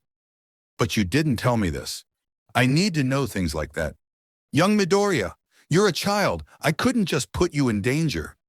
Being in the dark is twice as dangerous, Izuku exclaims. But All Might isn't listening. And you weren't ready to hear the gory parts. I'm 15, and I couldn't have placed that burden on your shoulders. You already did. All Might jumps, eyes wide as he stares at Izuku. The green-haired boy grits his teeth, looking down and pressing the spot on his wrist where Dabi's dragon is. It calms him somewhat, and he continues. You already did. You gave me a destructive quirk that put a huge target on my back, and then told me to become the next symbol of peace. It doesn't matter if All for One is dead or not. He's had 2 centuries to gather resources and followers that would happily kill either of us in his name. You should have known that passing on One for All would be dangerous regardless of his death. And yet you... He cuts himself off, holding back frustrated tears and clenching his fists. Why don't you listen? Why can't you see the consequences of your actions? I don't think you understand, Yagi. All for One or his followers could have killed me or my mother at any time this past year, and I would have died confused, alone. My death would have been on your shoulders. The death of the legacy of One for All would have been on your shoulders. All Might blanches at that. Of course. Because was never about Izuku. This was about passing on One for All. This was about continuing a legacy, about shaping a new symbol of peace. Not about him, or his safety, or his autonomy. Just One for All. Bitterness wells up in him at this, but he pushes it down, because there's nothing else to do. He needs to get this through All Might's skull. He needs to force this man to see past his hero complex and face reality for once in his life. The issue isn't actually All for One, it's that you don't trust me. You don't tell me things that I need to know, or downplay serious things and make me underestimate what I'm up against. You're going to get us both killed, and I refuse to be kept in the dark anymore. All Might is stock still, but his eyes follow Izuku as he stands up, expression colder than ever. When you feel ready to treat me like an adult and stop keeping important information from me, feel free to text me. I'll decide whether or not I feel like talking to you. Until then, no extra training sessions, no lunch, no talking outside of foundational heroics. The symbol of peace just gapes at him, and he presses his lips together and turns around, walking towards the door and opening it with carefully controlled motions. He closes the door behind him and heads down the stairs, the feeling of being suffocated stronger than ever, the feeling mixing with bitterness and anger and disbelief. Because how could All Might be so naive? How could he fail to realize just how much weight his words and actions held? All Izuku wants is to leave, get off of campus and run to Shigaraki and pretend like heroes and villains don't exist. Like the man hadn't attacked him and his classmates. Like he wasn't a hero in training. Like he didn't feel like he was drowning in expectations and rules and eyes on him. I want to go home. Midoriya? His teacher's gruff voice brings him out of his spiraling thoughts. Blankly, he turns his face over to the scruffy man, who has a stack of papers around himself. Present Mike and Midnight are there too, and all 3 look concerned. Are you feeling okay? Izuku stares at the man, tired brain processing the question and concern behind it after a few seconds. He looks back up the stairs, half expecting All Might to be behind him, but when the stairway is empty, he presses his lips together, hand wandering to his inner elbow. I want to go home? He doesn't realize how quiet and tired he sounds, or how his voice is rough from shouting earlier. His teacher looks more concerned now, even abandoning his typical bland expression for something like sympathy. I'm sorry, Midoriya, but unless you tell the police what happened during the 3 weeks you were missing, you can't leave campus. Until then, we need to keep you under UA's supervision so something like that doesn't happen again. Something in his chest collapses, and he doesn't say anything else, just walks out of the door, movement stiff and posture defeated. Underscore, underscore, underscore, underscore, underscore, underscore, underscore, underscore, underscore, underscore, underscore. He lays on his floor, uniform half off as he stares at his messy room. The past 2 weeks have left it a mess of paper, red string, pins, tape, pencils, and notebooks scattered everywhere. Add to that multiple cups and spoons from his late-night snacking adventures, and his room is a mess. He can't bring himself to care, though. All he can feel is a hollowness in his chest and the heavy knot of emotions in his gut. As his eyes focus on his sketch of the white-haired businessman, his mind drifts back to his research over the past 2 weeks. Learning about All for One and the history of the brothers really helped bring the entire picture together. But he still feels like he's missing something. Something. He closes his eyes, letting out a heavy breath. It doesn't matter. He got what he wanted. He got answers. That's all that matters in the long run. The more information he has, the longer he can stay alive. And if he can just stay alive, maybe he can make his way back to the league. The sixth quirk is stealth. If he can trigger that, then maybe he can sneak off of campus and meet them. It wouldn't be ideal, but from his research, he can tell that the sixth quirk would allow him to completely bypass technology. I could go home. Izuku's chest feels a little less hollow at the thought. The idea of returning to the bar, to Magna's hair ruffles, to Dabi and Shigaraki's arguing, to Himiko's stabby hugs, to twice as comforting words after a nightmare, to Mr. Compress's fancy card towers, to Spinner's awkward smile when someone complimented him, and to the smell of Kurogiri's cooking. He sighs. I might not be able to be there now, but if I have a goal to work towards that brings me closer to them, well, that will have to be enough. I'm coming home. Will you wait for me? The only answer is the muffled sound of his classmates talking and the low hum of One for All. Notes. This is a really long chapter, and I didn't actually realize how long it was until I took it out of the writing software I'm using. Anyway, here's Izuku learning more about One for All, its history, and realizing that he really doesn't want to be at UA anymore. Also, more One for All fuckery. Because I can to the UA staff and student supporters. I just want to say that I'm not making them evil.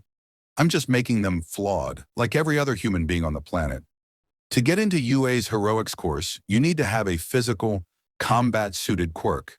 That means no matter their life struggles, they have not faced the same level of discrimination and abuse that Izuku has. Shinsu comes the closest, but even then, Izuku is traumatized and extremely self-destructive, even if it's not in obvious ways, and he tends to set goals as a way of coping. I am making these characters sympathetic, but not understanding, because I believe that's realistic. Side note, I've given All Might a pretty simple worldview here. He's wrapped up in his hero complex and has a weird disconnect from the real world despite his age. Because I don't want him to be a bad person per se, just damagingly oblivious. In canon, that's one of his main traits, and it kind of makes me wonder about his mental age and how he managed to maintain his position as number one for so long. The title of this chapter is for Izuku and All Might, because he needs to realize just how badly things could have turned out and the divide he's caused between himself and his successor. Chapter 27. Care. Too little, too late. Notes. See the end of the chapter for notes. Midoriya. Aizawa walks over at the green-haired boy, who looks marginally better than the day before. He still has a lot of questions about what his relationship with All Might is and why he looked so empty yesterday, but the boy had just barely started to speak again, and interrogating him wouldn't do any good. The boy in question looks up at him from his spot beside Shinsu, who seems determined to casually invade his personal space at every second of the day. Another thing Aizawa has questions about, especially since it's nigh impossible to gain his protege's trust or friendship. Would you like to sit out weapons training today? Aizawa watches with no small amount of disturbed awe as the freckled boy's expression flattens into the blankest look he's ever seen. That kind of poker face on a child is absolutely terrifying, if only because the experiences that someone would have to go through to perfect something so emotionless. Maybe I should look into his file. I'll be fine, Sensei. The erasure hero hesitates, gaze flicking over to Shinsu, who looks like he's trying to tell him not to talk anymore. Then back to Midoriya. Okay, just let me know if you need a break at any point. Underscore, underscore, underscore, underscore, underscore, underscore, underscore, underscore, underscore, underscore, underscore. Have you noticed Midoriya is training with the second years? And he's actually keeping up with them. It's kind of insane, Sementos comments offhandedly while grading papers. Instantly, Aizawa's head shoots up, and he zeroes in on his fellow teacher. He what? The other man feels a chill go up his spine, and he holds his hands up defensively. He's training with the second years? I mean, he said he got approval from a first-year teacher. And just like that, Aizawa's attention is on Vlad King, who looks nonplussed by the other hero's death stare. He said he wanted more work. The erasure hero sighed and slumped back into his chair, looking over to Midnight, who looks just as worried as he feels. Both of them had witnessed just how wrong he'd acted after talking to All Might, and hearing that the kid asked for extra work is worrying. At this rate, he'll burn out before he even reaches his second year. Underscore, underscore, underscore, underscore, underscore, underscore, underscore, underscore, underscore, underscore, underscore. Izuku takes a hit to the head from a burly second year with a panther quirk because he doesn't dodge fast enough, then passes out. Underscore, underscore, underscore, underscore, underscore, underscore, underscore, underscore, underscore, underscore, underscore. Daigoro, you need to listen to me. His voice is urgent as he holds his beloved successor's hand. But master, you... Listen. The buzzed man above him looks on the verge of tears, and there's an angry, almost defiant glint in his eyes. I've had One for All for 20 years, and I've studied it the entire time, because I didn't want my successor to be in the dark like I was. His successor sniffs, visibly stopping himself from interrupting. How much he'd grown in 5 years. Even his annoying personality had become endearing after a time. One for All has been hard on my body, and I think I have a theory as to why. Now, I don't have much evidence to back this up because I'm the first holder to live past their 20s, as far as I know, but I know that I won't be alive much longer. One for All is yours now, and it's abandoned me. I spent years cultivating it, and inside I saw the truth. Daigoro's eyes widen and his mouth opens, but he shuts it when the hand around his tightens. That truth is simple. One for All is a great burden to bear, and those who receive it will not live past the age of 40. So, Daigoro, when you choose your successor, choose wisely. Tell them this. Tell them about All for One, but under no circumstances are you to forget. Understand? The buzzed man's eyes well up with tears, and suddenly all tension left his body, relieved that he could tell his successor everything before he passed on.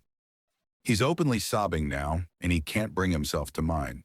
As he closes his eyes, he smiles. I chose correctly. You'll make a great hero, Daigoro. Underscore, underscore, underscore, underscore, underscore, underscore, underscore, underscore, underscore, underscore, underscore. Izuku regains consciousness slowly, eyes fluttering open to a white ceiling and the smell of antiseptic. Where?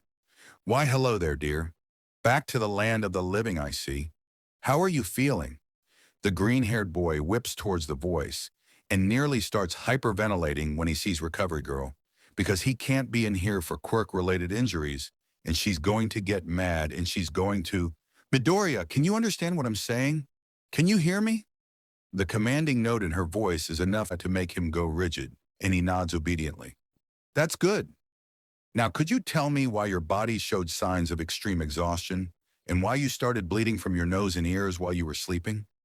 I refuse to heal any more broken bones or other quirk injuries for that matter. You need to learn to control yourself. Izuku shrugs and stares at the faint blue patterning on the curtains. Telling her would only impede his progress, especially when he plans to do this again. So he remains silent, and Recovery Girl sucks and turns away. If you don't want to talk to me, then fine. She sighs, then the swish of the curtain opening indicates her leaving his small, sheltered space. Kids these days, always working themselves to exhaustion and can't even be bothered to eat properly. Some heroes they'll make. Shame makes him flush and stare down at his crooked hands, trying to block out the rest of her rant. Because he's trying. God, is he trying to do better? But it's never enough for anyone. Even he can't say he's proud of his progress, because he's been desperately sprinting towards his classmates' backs to catch up with their years of practice and experience with their own quirks for so long that everything just feels impossible. Not to mention, I apparently only have 40 years to live.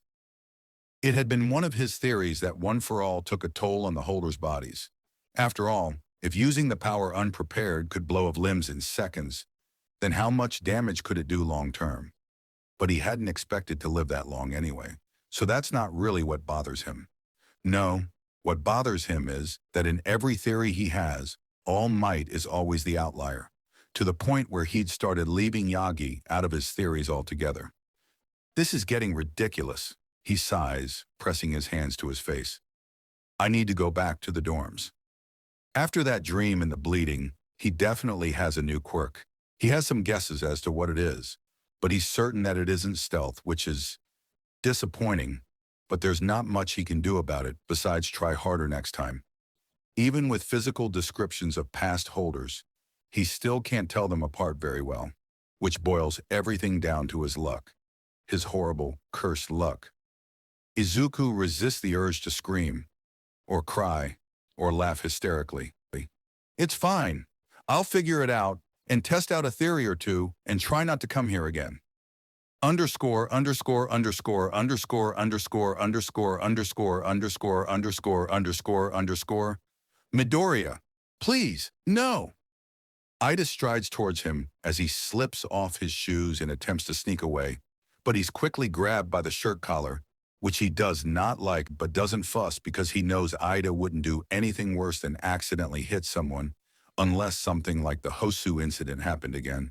Then all bets are off, and dragged into the kitchen and sat down at the island in the middle.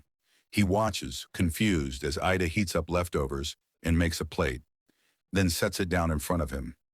It is important to maintain your health through nutrition. Recovery Girl contacted me to make sure you eat at least 2 healthy meals a day and get to sleep at a reasonable hour. Izuku blinks, looks up at Ida, then sighs and nods in thanks, picking up the fork and eating.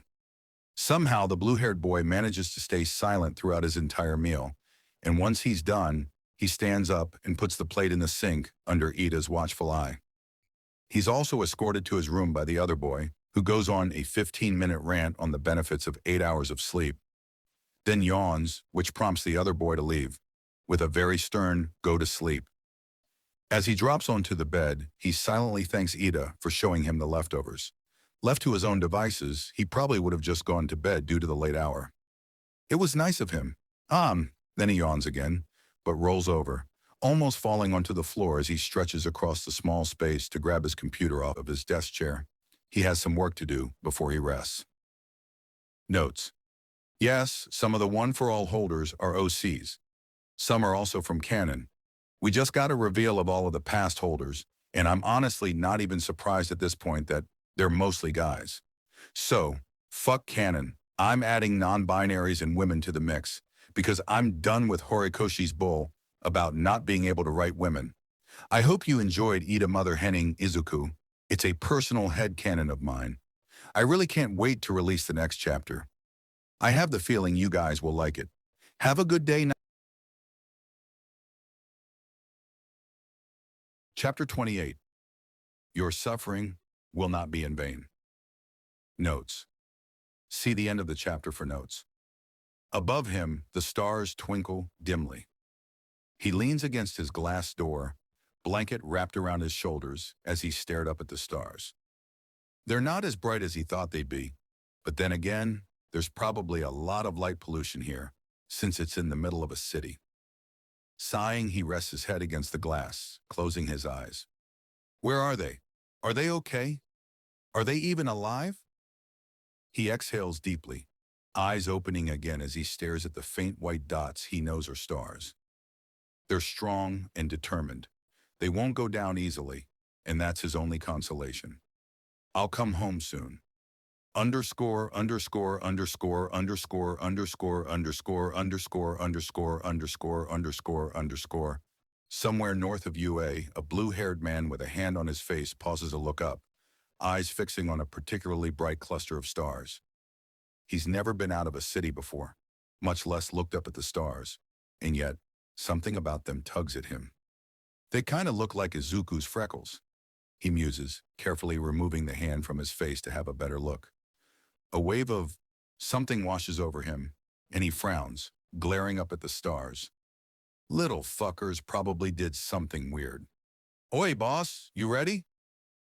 Shigaraki jumps at the sound of his least favorite league member's voice, frown morphing into a full-on scowl as he shoots Dabi a venomous glare. The other man gives him an unimpressed look. Whatever, he scoffs, then turns away from the stars. They'll still be on the map when he gets back from his quest. Underscore, underscore, underscore, underscore, underscore, underscore, underscore, underscore, underscore, underscore, underscore. Something is fucking wrong with Deku. First his muteness, then his weird relationship with that brainwashing fuck, then his training with the second years. And then he was in Recovery Girl's office for exhaustion or some stupid shit. On top of that, he had glasses all worried and shit, and everyone's fucking babying him. He can't stand it. Bakugo's teeth grind together as he violently takes notes, pencil nearly ripping through the paper as he scoffs to himself. All he wants is to shake some fucking answers out of that shitty nerd. But this is UA. Erasing fuck won't let him get away with any of his old shit, so he'll have to wait for a training exercise. Deku won't know what fucking hit him. Underscore, underscore, underscore, underscore, underscore, underscore, underscore, underscore, underscore, underscore, underscore. Today, I will be co-teaching heroics with Eraserhead. We will be pairing you with someone you haven't worked with before, and it will be your job to evade the other team for as long as possible. Thank you for that loud announcement, Aizawa says, sounding dead tired as he covers the ear closest to the symbol of peace. As All Might said, we will be pairing you with someone who you haven't worked with before, and you'll be working to get away from someone you have worked with before. Now, when I call out the pairings, you'll change into your hero costumes and head to Ground Delta. Izuku Midoriya, please come to my office. Principal Nezu? The green-haired boy frowns, but stands up and grabs his backpack, ignoring his classmates' confused stares. He honestly doesn't know what he did, but he's hoping they didn't find out where he was all those weeks he was missing, or that he cut off All Might, or that he has multiple quirks and more on the way. He can't see any of those going over well. Izuku pads silently through the hallways, mimicking Aizawa's light tread. As he approaches Nezu's door, it slides open, revealing the principal, Detective Naomasa, and a small girl who seemed to be trying to hide from both of them. Ah, Midoriya, come in. He fixes his expression into something neutral, eyes flickering to the girl, who looks terrified by the detective, actually. Did he do something to her? The door slides shut behind him, making her jump. Now that he's closer, he can see the bandages on her arm and how underweight she is, which only serves to heighten his anxiety. Who is this girl? Why is she in Nezu's office? Why does she look so scared? Midoriya, I'll skip the pleasantries. This little girl showed up at the front gates asking for a boy called Midoriya. She refuses to tell myself or the detective anything and appears to have been abandoned. Do you know her? Big red eyes meet his own. The little girl freezes, looking confused but clearly trying to hide it. You're Mimido Midoriya? She murmurs, tiny eyebrows slightly furrowed. His lips twitch, but something tells him he shouldn't frown. Instead, he sits down on the carpeted floors, a gentle smile on his face. Yes, I'm Izuku Midoriya. Could you tell me your name, honey? She nods, still looking confused. I'm Eri. Okay, Eri. That's a nice name. Could you tell me why you need me? He speaks softly and makes his movements slow and obvious. She blinks, a flash of fear crossing her face as she twitches, then looks down at the floor. Something in his heart sinks at that, recognizing the action. Overhaul told me to look for Midoriya. He said to tell you that he's going to take your ad advice. He wanted me to, she scrunches her nose, to take care of you. He thinks you might need my curse. Izuku freezes. Overhaul. Cult guy. Hadn't he suggested politics to him? Why did he dump a little girl on UA's doorstep and tell her to take care of a high school student? There are more questions than answers here, but he can't exactly hunt the former villain down with his current unofficial house arrest. Or ask Nezu what's going on, since the principal clearly has no clue either. The best thing I can do right now is take care of her. She's clearly cold and barefoot. Her hair is pretty matted too, but if he got it wet and borrowed one of Mina's special brushes, Midoriya, he looks up, noticing Nezu and the detectives watching them intently. I don't know her, but I know the person she mentioned. She's probably his version of a goodwill offering, and sending her anywhere else could make him angry. I'll take care of her until you two can find her papers. Once you do, we can meet and discuss what to do next. The detective looks a bit taken aback by Izuku's sudden stream of words, but Nezu just smiles, showcasing razor-sharp teeth. Of course, as long as you think you can handle her, I'm sure your classmates will be happy about the new addition. His green curls bob as he nods, then turns back to the pale girl, who watches everything with wide red eyes. Hey, Eri, you're going to be staying with me for a little bit. How does that sound? Eri looks over at him, fiddling with the hem of her dress and looking in between him and the detective. Really? I don't have to go with an adult? She glances over at the detective, fearfully, before looking at the floor again. His heart breaks a little, but he masks it with a bright smile. Nope, you can come with me, and they won't stop you. Izuku holds out a hand for her, understanding in his eyes and a smile on his face. Eri takes his hand. Underscore, underscore, underscore, underscore, underscore, underscore, underscore, underscore, underscore, underscore, underscore. She doesn't understand what's going on. 1 minute she's in her room, the next she's at the front gates of a place Overhaul calls a hero school, which doesn't make sense since Overhaul hates heroes, and school, and most things. Overhaul tells her that her new mission is to take care of Midoriya, to use her curse to help him. She doesn't understand. He's told her that her curse could help others when he took her blood. But she didn't really understand that either. After all, her curse had made her parents go away. How could it help someone? Then she sees Midoriya. He's weird. He doesn't have a mask, and he isn't even all the way grown up. He talks to her nicely and asks her if he's allowed to pick her up. She wants to say no, but nods, and he seems to notice, and smiles and tells her to follow him.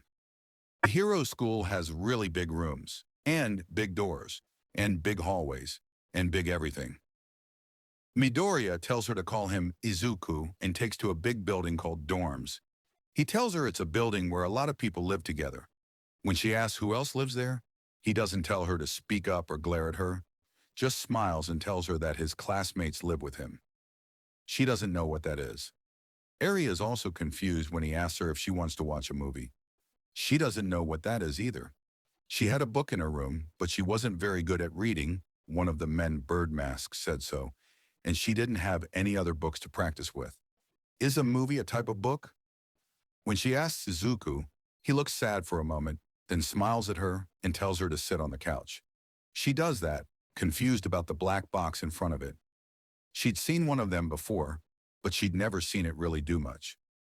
It just sat there.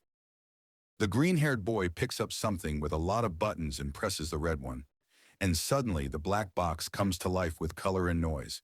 She stares at it, eyes wide as it changes quickly. The colors and shapes and noise making her breath catch in her throat.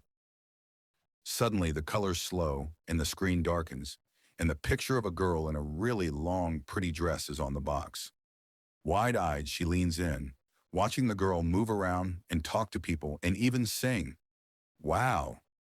underscore underscore underscore underscore underscore underscore underscore underscore underscore underscore underscore underscore underscore Sensei, I know you said only to call if absolutely necessary, and I was just wondering if any of the teachers have kid clothes lying around? The dead silence on the other line leaves Izuku imagining Aizawa's annoyance, and he starts to ramble. I mean, like, do they have any kids I could borrow clothing from? Or some sort of smaller form of clothing? Or Midoriya? Yes? He squeaks, voice cracking from nerves. What exactly did Nezu call you to his office for? He's quiet for a long time, watching Eri stare at the TV with wonder in her eyes. There was a little girl outside of UA looking for me. He pauses, thinking of the best way to say this. I know the person who left her here. He told her to take care of me, and I'm worried that something bad might happen to her if he figures out that I sent her to foster care. A sharp breath of air on the other end of the line is enough to know the other man is upset enough to have an outwards reaction. I told Nezu to look for her papers for her, then we could figure out where to send her. For now, though, I'm going to be taking care of her. So I need some clothes, and for you to let the other teachers know that she'll probably be sitting in on classes for a while. He stops, clearing his throat. He hasn't talked this much in weeks. If that wouldn't be too much trouble, sir. Quietly he waits, eyes tracking Eri's movement and watching the doors. Heroics wasn't going to be over for another 2 hours, but seeing Eri's reaction to having more than one person in the room made him wary of his classmates meeting her this early. Yeah, I'll see what I can do. How old is she? 5 or 6. She's really underweight though, so if anyone has warmer clothing. Okay, let me make some calls. Do you need anything else for her? A couple storybooks, maybe a toy and some soap that won't be harsh on her skin. Also, I think I should take her to Recovery Girl to plan out what to feed her. I don't want to accidentally give her anything too rich and make her sick. Recovery Girl is off campus for the next day or two, but oatmeal or chicken noodle soup should be okay for now. Izuku lets out a sigh of relief. Doing all of that alone sounded like hell, and he's glad his teacher is willing to help. Thanks, Aizawa-sensei. Underscore underscore underscore underscore underscore underscore underscore underscore underscore underscore underscore. A couple hours later, Izuku is brushing Eri's wet hair with one of Mina's brushes while she sits on his bed. She told him she knew how to clean herself, and Izuku nodded and left her to her own devices in the bathroom. He'd had to replace her bandages and got a look at her arms. There were a couple of thin scars underneath. The sight of those made him want to find Overhaul and violently strangle him, or kick him into the sun, even when the girl assured him that they didn't hurt. But she seemed ashamed of them. So he didn't ask any more questions, just wrapped up her arms and started bushing her hair. She's currently wearing one of the outfits Midnight dropped off for them. That was a very surreal experience, because seeing his hero teacher in civilian clothes and gushing over a little kid compared to her usual sexual innuendo and revealing attire was weird. But he got it together when he saw Eri was getting overwhelmed and politely thanked her and asked her to leave. She seems uncomfortable and keeps on shifting to not so subtly peek at his hands and arms. Mr. Izuku, what happened to your arms and hands? She whispers nervously. He blinks, then smiles, gently setting the brush to the side and slowly stretching out his arm. Well, a lot happened. Do you have one you want to know about? Eri looks up at him a little suspiciously, then back down at his arms, eyebrows furrowed in thought. Then she points at his hands, eyeing him warily as she does so. That's from my quirk. Understanding crosses her face, and something about her demeanor shifts. She turns around, eyes hopeful. Your curse hurts you too? Curse? Izuku blinks again, trying very hard not to react to her question. Hurts. Her. Does she have a destructive quirk? Sometimes it does. But I practiced using it a lot, and so it stopped hurting me. She furrows her eyebrows again and looks down. My curse makes people leave me, she whispers, hands tied around the front of her small blue shirt. He frowns. Who taught her to call her quirk a curse? The image of Overhaul pops into his head, and he resists the urge to jump out of bed and start hunting the man for sport. I really should have paid more attention to what he was talking to Shigaraki about. Well, I won't leave you. He smiles and she watches him, with a mixture of suspicion and a faint flicker of hope. They don't say anything else, and Izuku picks up the hairbrush and finishes combing her hair. Underscore, underscore, underscore, underscore, underscore, underscore, underscore, underscore, underscore, underscore, underscore. When she does fall asleep, he slips out of his bed and pulls the covers over her, then pulls out a spare blanket from his closet and stretches out on the floor. Not the worst place he's ever slept, and the carpet is actually pretty soft. Yawning, he rests his head on his elbow and closes his eyes. Tomorrow will be a long day, and he'll probably need to deal with everyone's questions, but he'll manage. He always does. Notes. Surprise! I read a lot of comments wondering what happened with Eri and Overhaul in this universe, so I said, more traumatized children? More traumatized children. Anyway, the art is mine. Let me know if I made any mistakes or typos that I need to fix in the comments, and have a wonderful day-night. Protect the things you love. Notes. See the end of the chapter for notes. Everyone, this is Eri. They stand in the front of the classroom with Aizawa on hand to start class if Eri looks overwhelmed by the class. In sync, 19 heads snap to him and the little girl hiding behind his legs. She's going to be staying with us for a while. Please don't overwhelm her and back off if she seems uncomfortable with anything.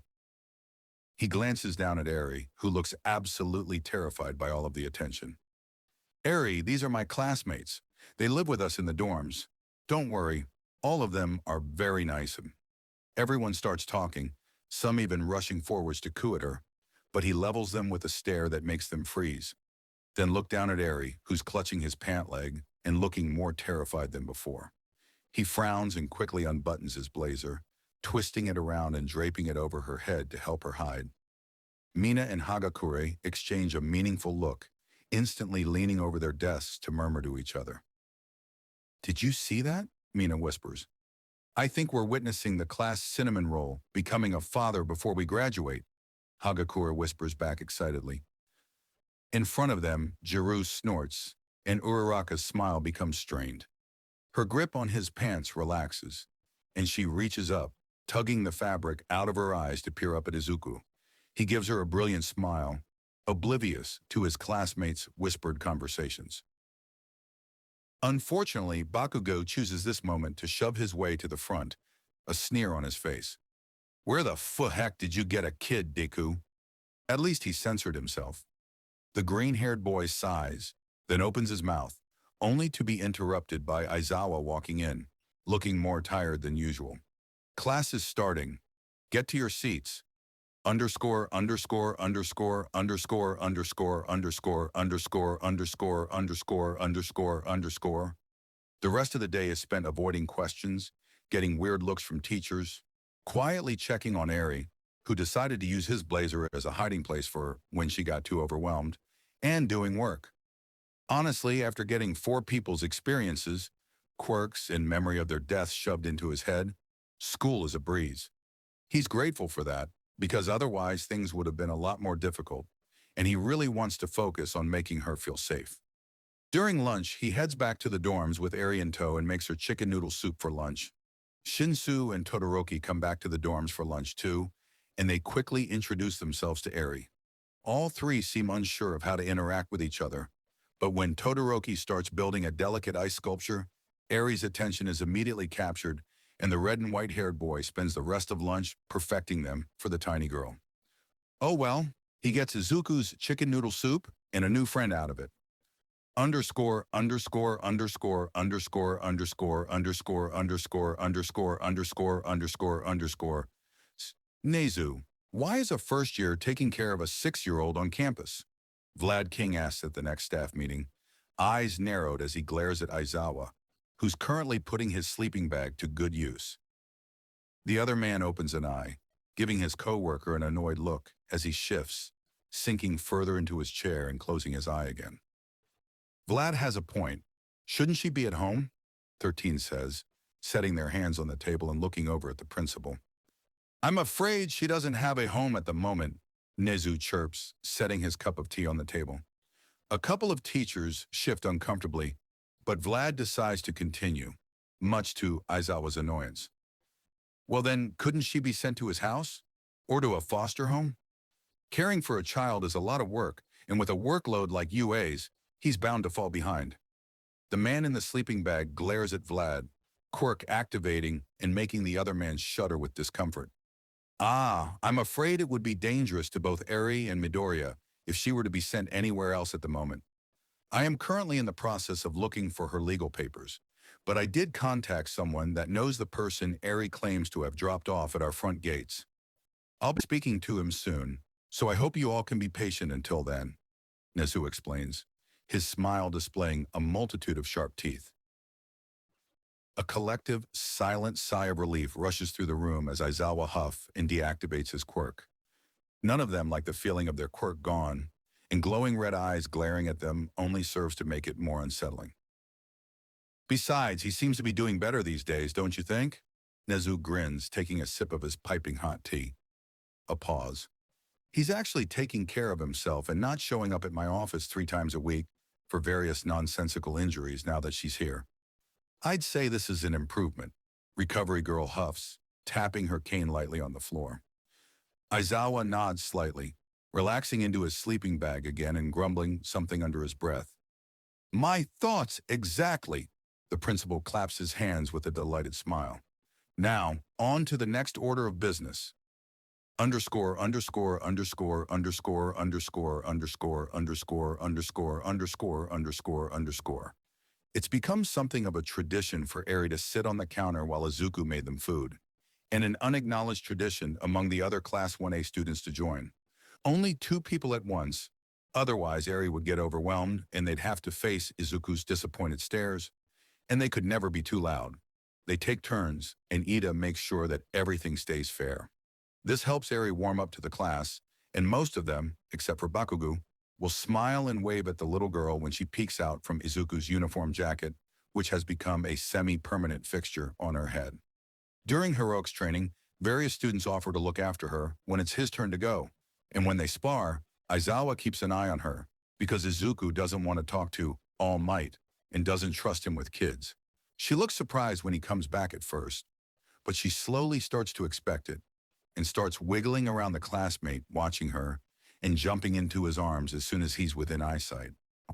And he can't say he's completely unaffected by her presence. He started talking more, because even if he doesn't want to talk to anybody, to build trust or friendship with anyone, so that his hopes aren't built up and shattered again, he needs to communicate the things they need.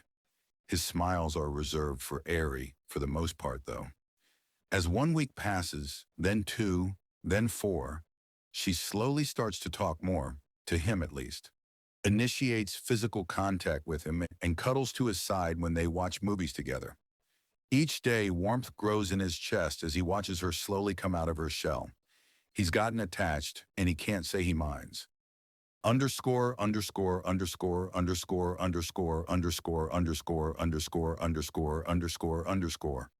One night, as he's doing homework at his desk, he hears Eri shift on his bed. He blinks, rubbing the sleep out of his eyes and waiting. She still had some trouble asking questions, so he has to be patient. Izuku. He slowly turns around, looking over to Eri, who's curled up under his comforter, only her face showing. Nights were getting colder, and with how painfully thin she still is, despite Recovery Girl's meal plan, she gets cold easily. Yes, honey? Wide red eyes stare up at him, then flick to his bare left arm. She hesitates for a moment, then sits up, holding the blanket tightly around her body. Are those Dar drawings on your arm? The green-haired boy pauses, taking a minute to get a handle on the tidal wave of emotions rising in his chest. He lets out a quiet breath, fingers drifting to the handprint on his bicep. It's called a tattoo. It's like a permanent drawing on your skin. I got this one because... He trails off, looking out the glass balcony doors into the moon outside. I got it because I wanted a reminder of my family. Eri blinks, then scrunches her nose in confusion. What's family? Is it the same thing as classmates? His heart aches, and he rubs his chest absent-mindedly as he turns back to her. No, they're different. Family is... People who protect each other and stick together no matter what. My classmates, well, we go to school and live together, but it isn't the same. Red eyes meet his, and she seems to notice his sadness and blinks, tilting her head. If your classmates aren't your family, then where is your family? He blinks, tears pricking his eyes as he looks to the floor, not wanting to alarm Ari. I don't know. She doesn't ask any more questions after that. Notes. Airy fluff, airy fluff, airy fluff, airy fluff. Dad Izuku, Dad Izuku, Dad Izuku, Dad Izuku. Chapter 30. Protect the things you love. P.T. 2 notes. See the end of the chapter for notes. Sir Night-Eye steps out of his car, eyeing the front gates of UA with no small amount of wariness. Being called in to talk to his old principal was always interesting, but this time it had to do with a cold case he'd been forced to drop a month ago. He isn't sure what to expect, and to top it all off, All Might is on grounds. And he's itching to talk to the other hero. They hadn't spoken since he'd attempted to show All Might a potential candidate for One for All, only to be told that his years of hard work were not needed, as the man had already found a successor. And oh, how that made his blood boil. 2 years of hard work and training, a nigh impossible quirk to perfection, wasted because All Might picked up some random child off of the streets. To top it all off, when he'd finally cooled down enough to ask about the successor, All Might had told him the brat had confronted him about All for One, was refusing to talk to him. Still, he stepped forwards, using his visitor's pass and briskly making his way across UA grounds. Once he finishes his meeting with Nezu, he'll find All Might and have a discussion with him about dealing with children. Underscore, underscore, underscore, underscore, underscore, underscore, underscore, underscore, underscore, underscore, underscore. Why don't you walk with me, Mirai? The weather won't be this pleasant for much longer, Nezu says, slipping off of his chair and smiling at Sir Night-Eye. The green-haired man nods and elegantly gets to his feet, turning to follow the furry principal out of his office. They walk in silence for a few minutes, but Sir Night-Eye's impatience gets the best of him eventually. So what information did you uncover about my cold case? I assume it's significant if you called me to UA? Nezu's ears twitch at his voice, but he waits a minute before responding, paws neatly tucked behind his back. Yes, you see, 2 months ago, we had a first-year student go missing for 3 weeks. Sir Night-Eye frowns, wondering what this has to do with his case. But he waits because rushing Nezu only makes things worse for you in the long run. No one was quite sure where he went, but his room showed signs of him packing up a bag to leave. It was ruled out as a kidnapping, but no one was sure what could have happened to him. When he was found, it was in the middle of a mall in broad daylight. He showed no physical signs of trauma, but was unresponsive for another week, and was eventually released from the hospital with a clean bill of health. His mother agreed to allow him to stay in the student dorms, but he remained mostly unresponsive and silent. The principal stops, and their footsteps echo through the silent halls as Sir Night-Eye processes the information, desperately trying to connect it to his case but coming up with nothing. A month ago, there was a little girl left at UA's gates. She was looking for the boy who went missing, citing that Overhaul asked her to take care of him.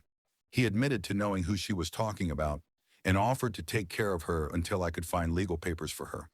The green-haired man even footsteps falter as he hears the principal's words, and he stops, eyebrows furrowed. How would a first year know about the leader of a powerful Yakuza group, and why did he offer to take care of the child? Nezu keeps walking, prompting Sir Night-Eye to follow, though dozens of questions are racing through his mind. Could this be the key to why the 8 precepts of death suddenly ceased all operations and disappeared off of the face of the earth? Why Overhaul suddenly started attending college of all things? I'm not sure of the first question, but he seemed to be concerned about the girl's safety and said that placing the girl anywhere other than UA might put her in danger. Given your knowledge of Overhaul, does this seem like something he might do? Sir Night-Eye frowned, running over all of the information he has on the man.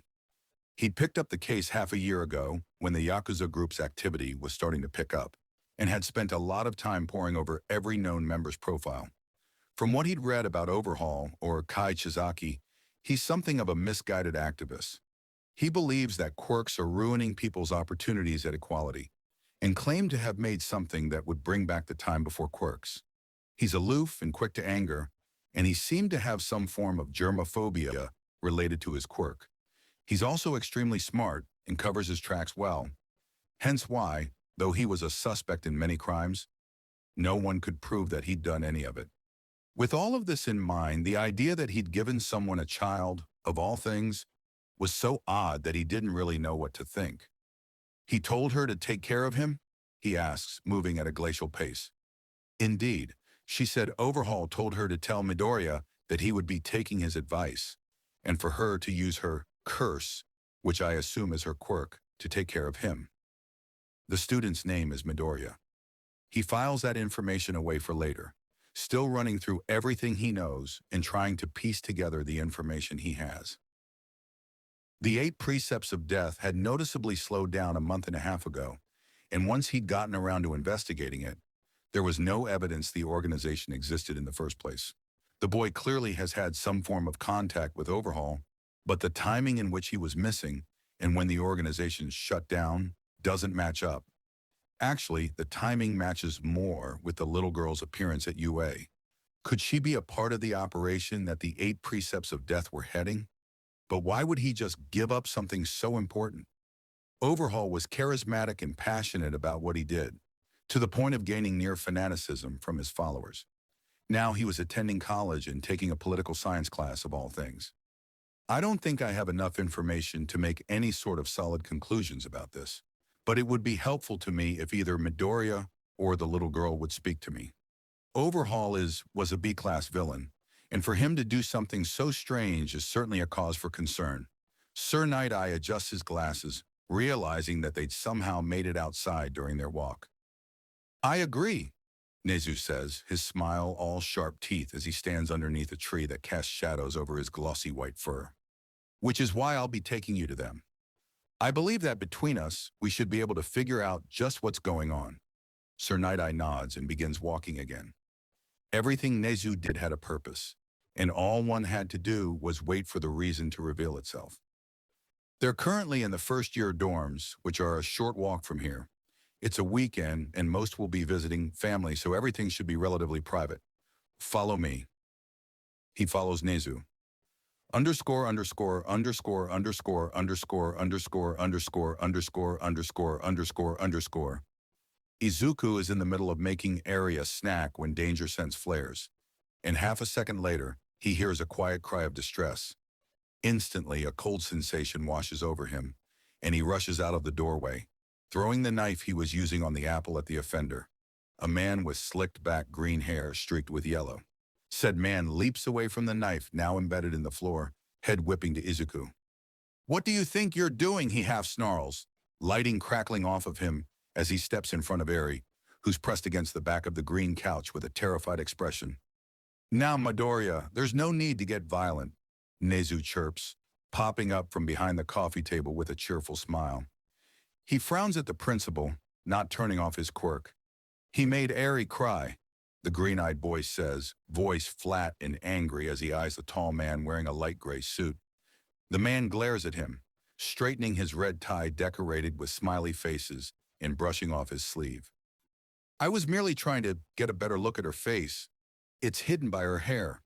That only makes Izuku bristle more, and he rounds on the principal with an icy glare that has Nezu's fur rising and claws coming out. You let pedophiles on campus now? I am not a... Midoriya, I think you're overreacting. This is Sir Night Eye, and he was assigned to watch Overhaul for a time. He's here to figure out Eri's identity, the principal says, his smile slightly strained as he forces his claws back into his paws. The green-haired boy stares at them both for a long minute, then turns off his quirk and promptly ignores them. Instead, he turns to Eri, who stares up at him with a mixture of awe and gratefulness. Hey, honey, are you feeling okay? His soft murmur is a stark contrast from the tone he was using earlier. She nods, eyes still watery as he pulls off his hoodie and puts it over her head. Once her head pops out of the material, he offers his hand to her, but she completely bypasses it, throwing herself into his arms. He handles the new weight with ease, kneeling down and yanking the knife out of the floor before turning back to the two people. You won't be speaking with Eri until she feels ready, and if you so much as look at her the wrong way, I will find a way to permanently revoke your hero license. Sir Night-Eye frowns, because no first year could do something like that, so it was an odd empty threat, but nods, eyes drifting from the multiple scars on his arms and hands to the tattoo encompassing the boy's left arm. A delinquent, then. Those were always a pain to deal with, and with this one's attitude, he has the feeling getting answers won't be easy. I'm glad we understand each other. Now, would you like some tea? Underscore, underscore, underscore, underscore, underscore, underscore, underscore, underscore, underscore, underscore, underscore. Sir Night-Eye and Nezu sit with streaming cups of tea in front of them, on one side the island in the kitchen, while Izuku sips his own tea on the other side, still holding Eri, who refused to let go, a plate of apple slices in front of him. So how long have you been watching Overhaul, he asks, voice even.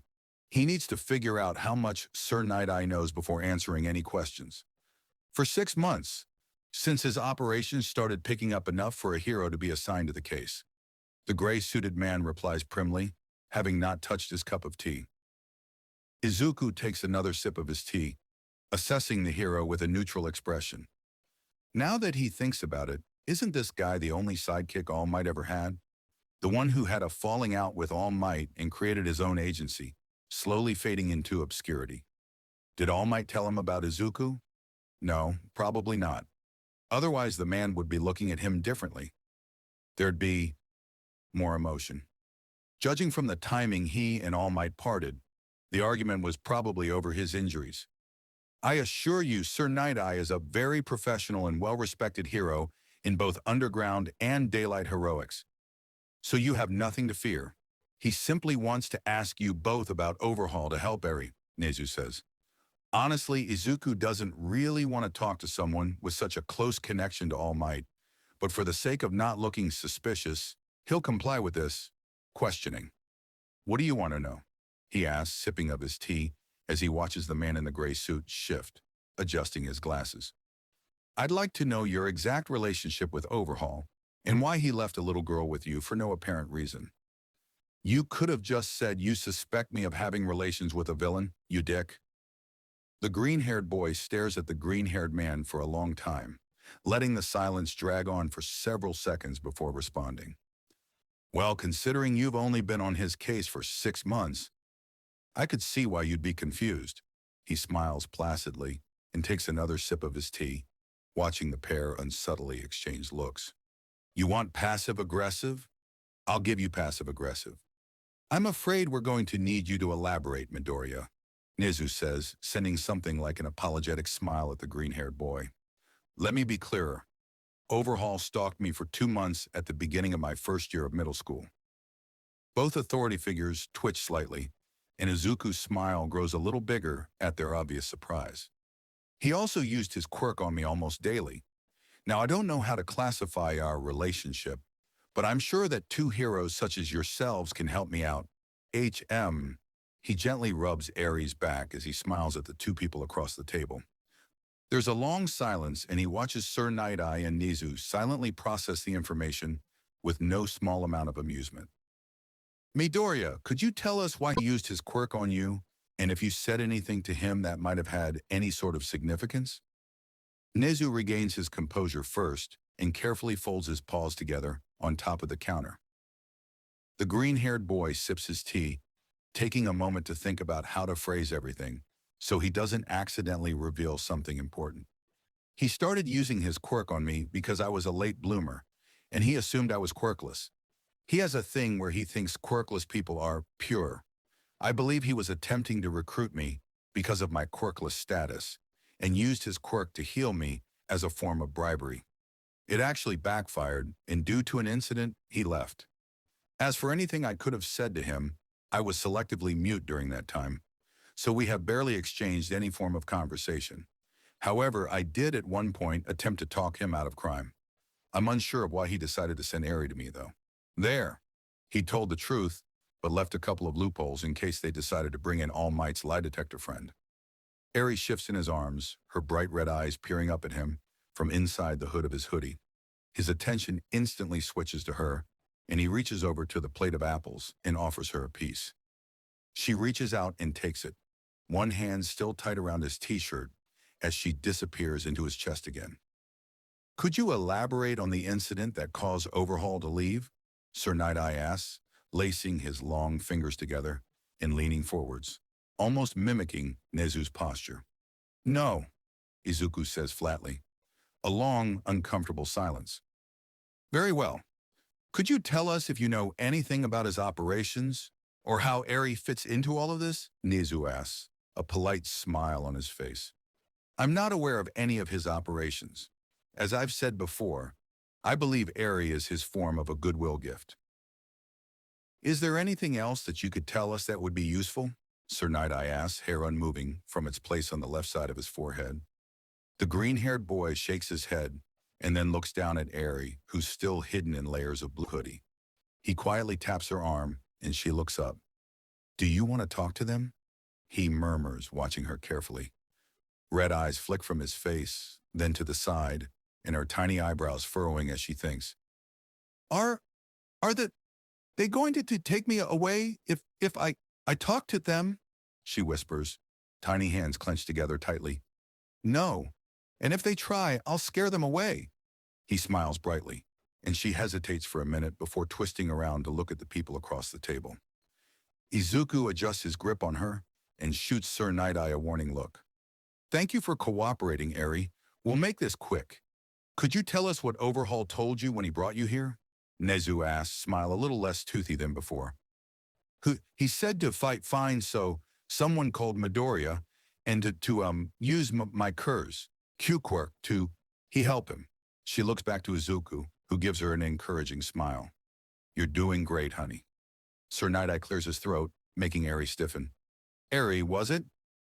Could you tell us about your treatment in your time with Overhaul? Eri is still tense, but relaxes slightly when the green-haired boy gives her hand a gentle squeeze. He favored me, but it was kind of lonely. I wasn't really allowed out of my room unless that they needed to run blood tests.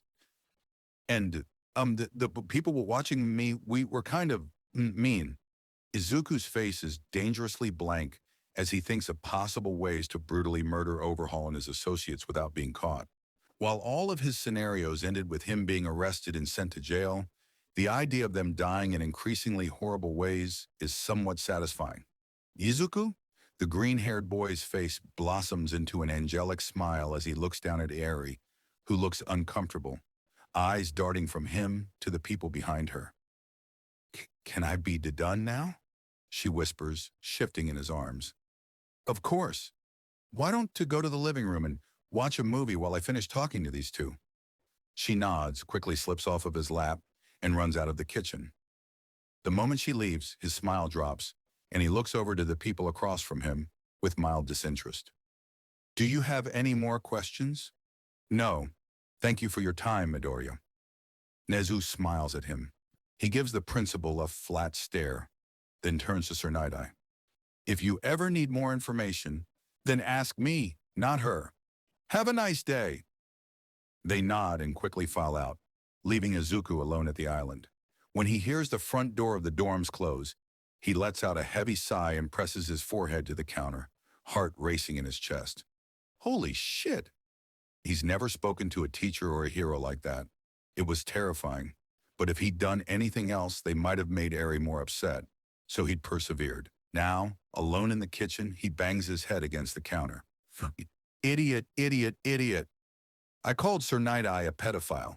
God, past me would have beat me over the head with a limited edition hero dictionary if he'd heard that.